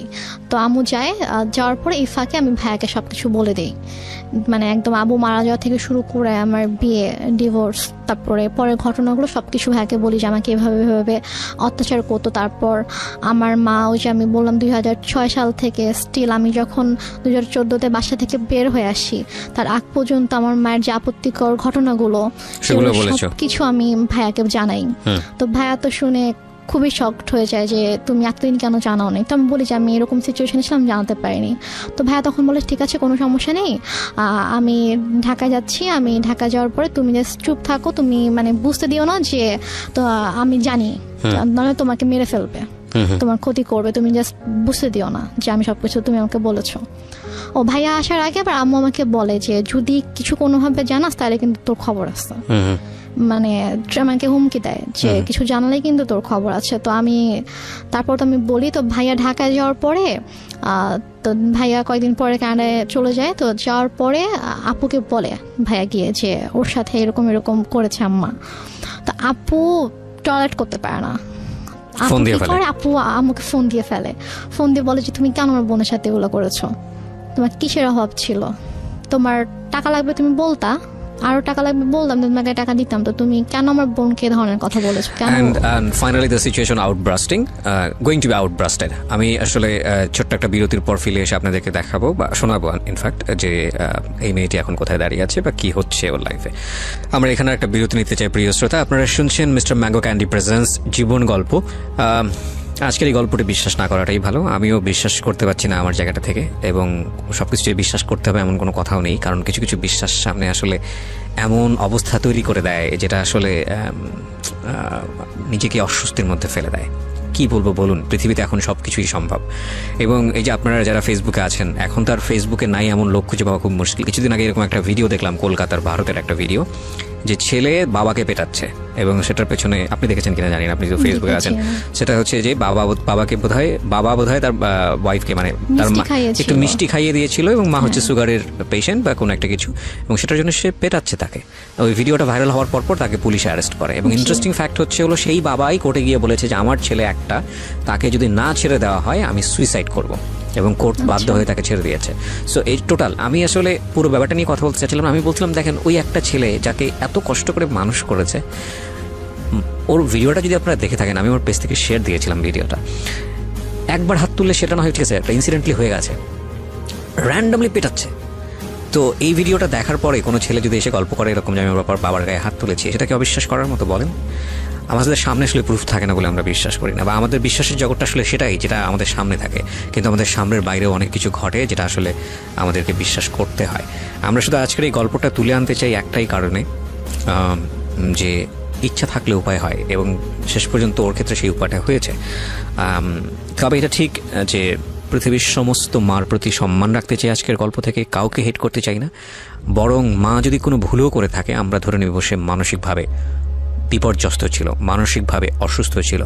কারণ মাদের যে কন্ট্রিবিউশন এই সোসাইটিতে, মাদের যে কন্ট্রিবিউশন এই পরিবারে, মাদের যে কন্ট্রিবিউশন সন্তানকে মানুষ করার জন্য, একটা মাকে দিয়ে বা এরকম বিচ্ছিন্ন কয়েকটা ঘটনা দিয়ে সেখানে যদি মাকে নিয়ে কোনো কিছু বলা হয়, সেটা একটা বড় রকমের অন্যায় হবে। সুতরাং পার্টিকুলারলি আমরা আজকে রেহনুমার জীবন গল্পকে এভাবেই দেখতে চাই যে রেহনুমা একটা মেয়ে, সে পরিবারই হচ্ছে হলো তাদের জন্য, যে কোনো মানুষের জন্য সবচাইতে ক্ষুদ্রতম, সবচাইতে লাস্ট এবং লিস্ট একটা ইউনিট, যেখান থেকে মানুষ শক্তি পায় ঘুরে দাঁড়ানোর জন্য। তার পায়ের নিচে সেটাও ছিল না, কিন্তু তারপরেও সে ঘুরে দাঁড়িয়েছে। এটাকেই আমরা আজকের এই গল্পে বরং মানে আসল দেখতে চাই, আর বাকি জায়গাগুলোকে আমরা ভুলে যেতে চাই। ওকে, তো শেষ পার্টে আমরা ফিরছি ছোট্ট একটা বিরতির পর। রেহনুমা, আমরা যেখানটায় ছিলাম, বোন বাসায় আউটব্রাস্ট করলো আর কি বিষয়টা। আমার বোন আম্মুকে ফোন করে যে তুমি কেন এরকম করলে। তো তারপর তো আম্মু বুঝে যায় যে আমি সব কিছু বলে দিয়েছি। তো তখন আম্মু বলে যে না, এগুলো সব মিথ্যা কথা বলেছে, আমি এরকম কিছুই ওর সাথে করিনি, কিছুই করিনি। কেন মিথ্যা বলছে এটা আমি জানি না, তোমার সাথে আমার সম্পর্ক খারাপ করার জন্য এরকম বলছে। তা আপু বলেছে যে আমি জানি তোমাকে জানি, আমি আমার বোনকেও জানি। সো ঠিক আছে, বাট আমি জাস্ট আজকে তোমাকে আমি বলতেছি যে ফাইন, এটা যদি বলে থাকে আপনার আপু, তাহলে আপনার আপুর এটা করা উচিত ছিল আগে থেকেই, যাতে করে আপনার এই সিচুয়েশনটা ফেস না করতে হয়। সো সেটা সে কেন করেনি? আপু হয়তো বুঝিনি যে আমার সাথে হয়তো এতটা করবে, এরকম খারাপ করবে, যে হ্যাঁ সে হয়তো তার কিছু মানে everybody has their own definition, own logic. আমরা যেতে চাই না, বাট আমাদের মাথায় কোশ্চেন ছিল বলি করলাম। বাট আপনার লাইফে ঘটেছে এটা, হ্যাঁ ঠিক আছে, তারপরে? তো আমার বোন হয়তো চিন্তা করেছে যে মানে আমার সাথে হয়তো এরকম করবে, এটা হয়তো সে চিন্তাও করতে পারেনি। তারপর কি হলো, বাসায় কি হলো এটা? তারপর এটা নিয়ে আপুর ফোনটা রাখার পরে আমাকে আম্মু অনেক ইচ্ছা মতো আমাকে পিটাইছে। তো তুই কেন এরকম করছিস, কেন বলছিস? আমাকে বটিও নিয়ে আসছে আমাকে মারার জন্য।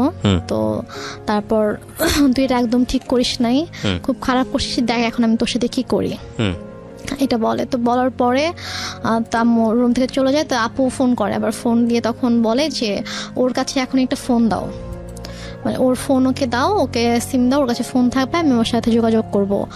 আর আমি আজকের পর থেকে ওর গায়ে যদি একটা টাচও করা হয় তাহলে তোমার সাথে খুব খারাপ হয়ে যাবে, আমি কিন্তু আর টলারেট করবো না, আমি কিন্তু আমার যেটাই করা দরকার আমি সেটা করব, তুমি কিন্তু আমার বোনের কোনো ক্ষতি করবা না। ওর পরীক্ষা ওকে ঠিক মতো পড়তে দাও, পড়ে তুমি ওকে পরীক্ষা দিতে দাও, ওর সাথে তুমি আর কোনো ধরনের কোনো খারাপ আচরণ করবা না। ওকে। তো এটা বলার পরও আম্মু থেমে থাকে না, সে আমার সাথে কন্টিনিউয়াসলি তো মিসবিহেভ করতেই থাকে। তো এক পর্যায়ে একদিন সকালবেলা যেটা হয়, আমি ঘুম থেকে উঠে বাইরে গেছি সকাল 9টার দিকে। তো আমি পানি খাওয়ার জন্য আমি ডাইনিংয়ে গিয়েছি। তো আমাদের বাসাটা হচ্ছে ড্রয়িং আর ডাইনিং একসঙ্গে। তো ড্রয়িং রুম দিয়ে আর কি ডাইনিংয়ে ঢুকতে হয় আমার বেডরুম থেকে বের হয়ে। তো আমি গিয়েছি, তো দেখি যে একজন লোক বসে আছে আমার ড্রয়িং রুমে। তো আমি আমাদের ফেস চিনতাম, উনিও আমাদের এলাকারই ছিল, আমি ওর ফেস চিনতাম। তো আমি যে সালাম দিয়েছি, সালাম দিয়ে আমি ডাইনিংয়ে গিয়েছি, গিয়ে ফ্রিজ থেকে পানি খুলে আমি পানি খাচ্ছি। তো এর মধ্যে দেখেছি ওই লোকটা ডাইনিং এসেছে। তো আমি বলেছি যে আপনার কিছু মানে লাগবে, আপনি এখানে কেন? তো বলতেছে যে না, সে আমার হঠাৎ করে আমার হাত ধরছে। আচ্ছা ফাইন রেনুমা, আমি পার্টটা স্কিপ করতে চাই, because I know this part. Skip করতে চাই কারণে যে আসলে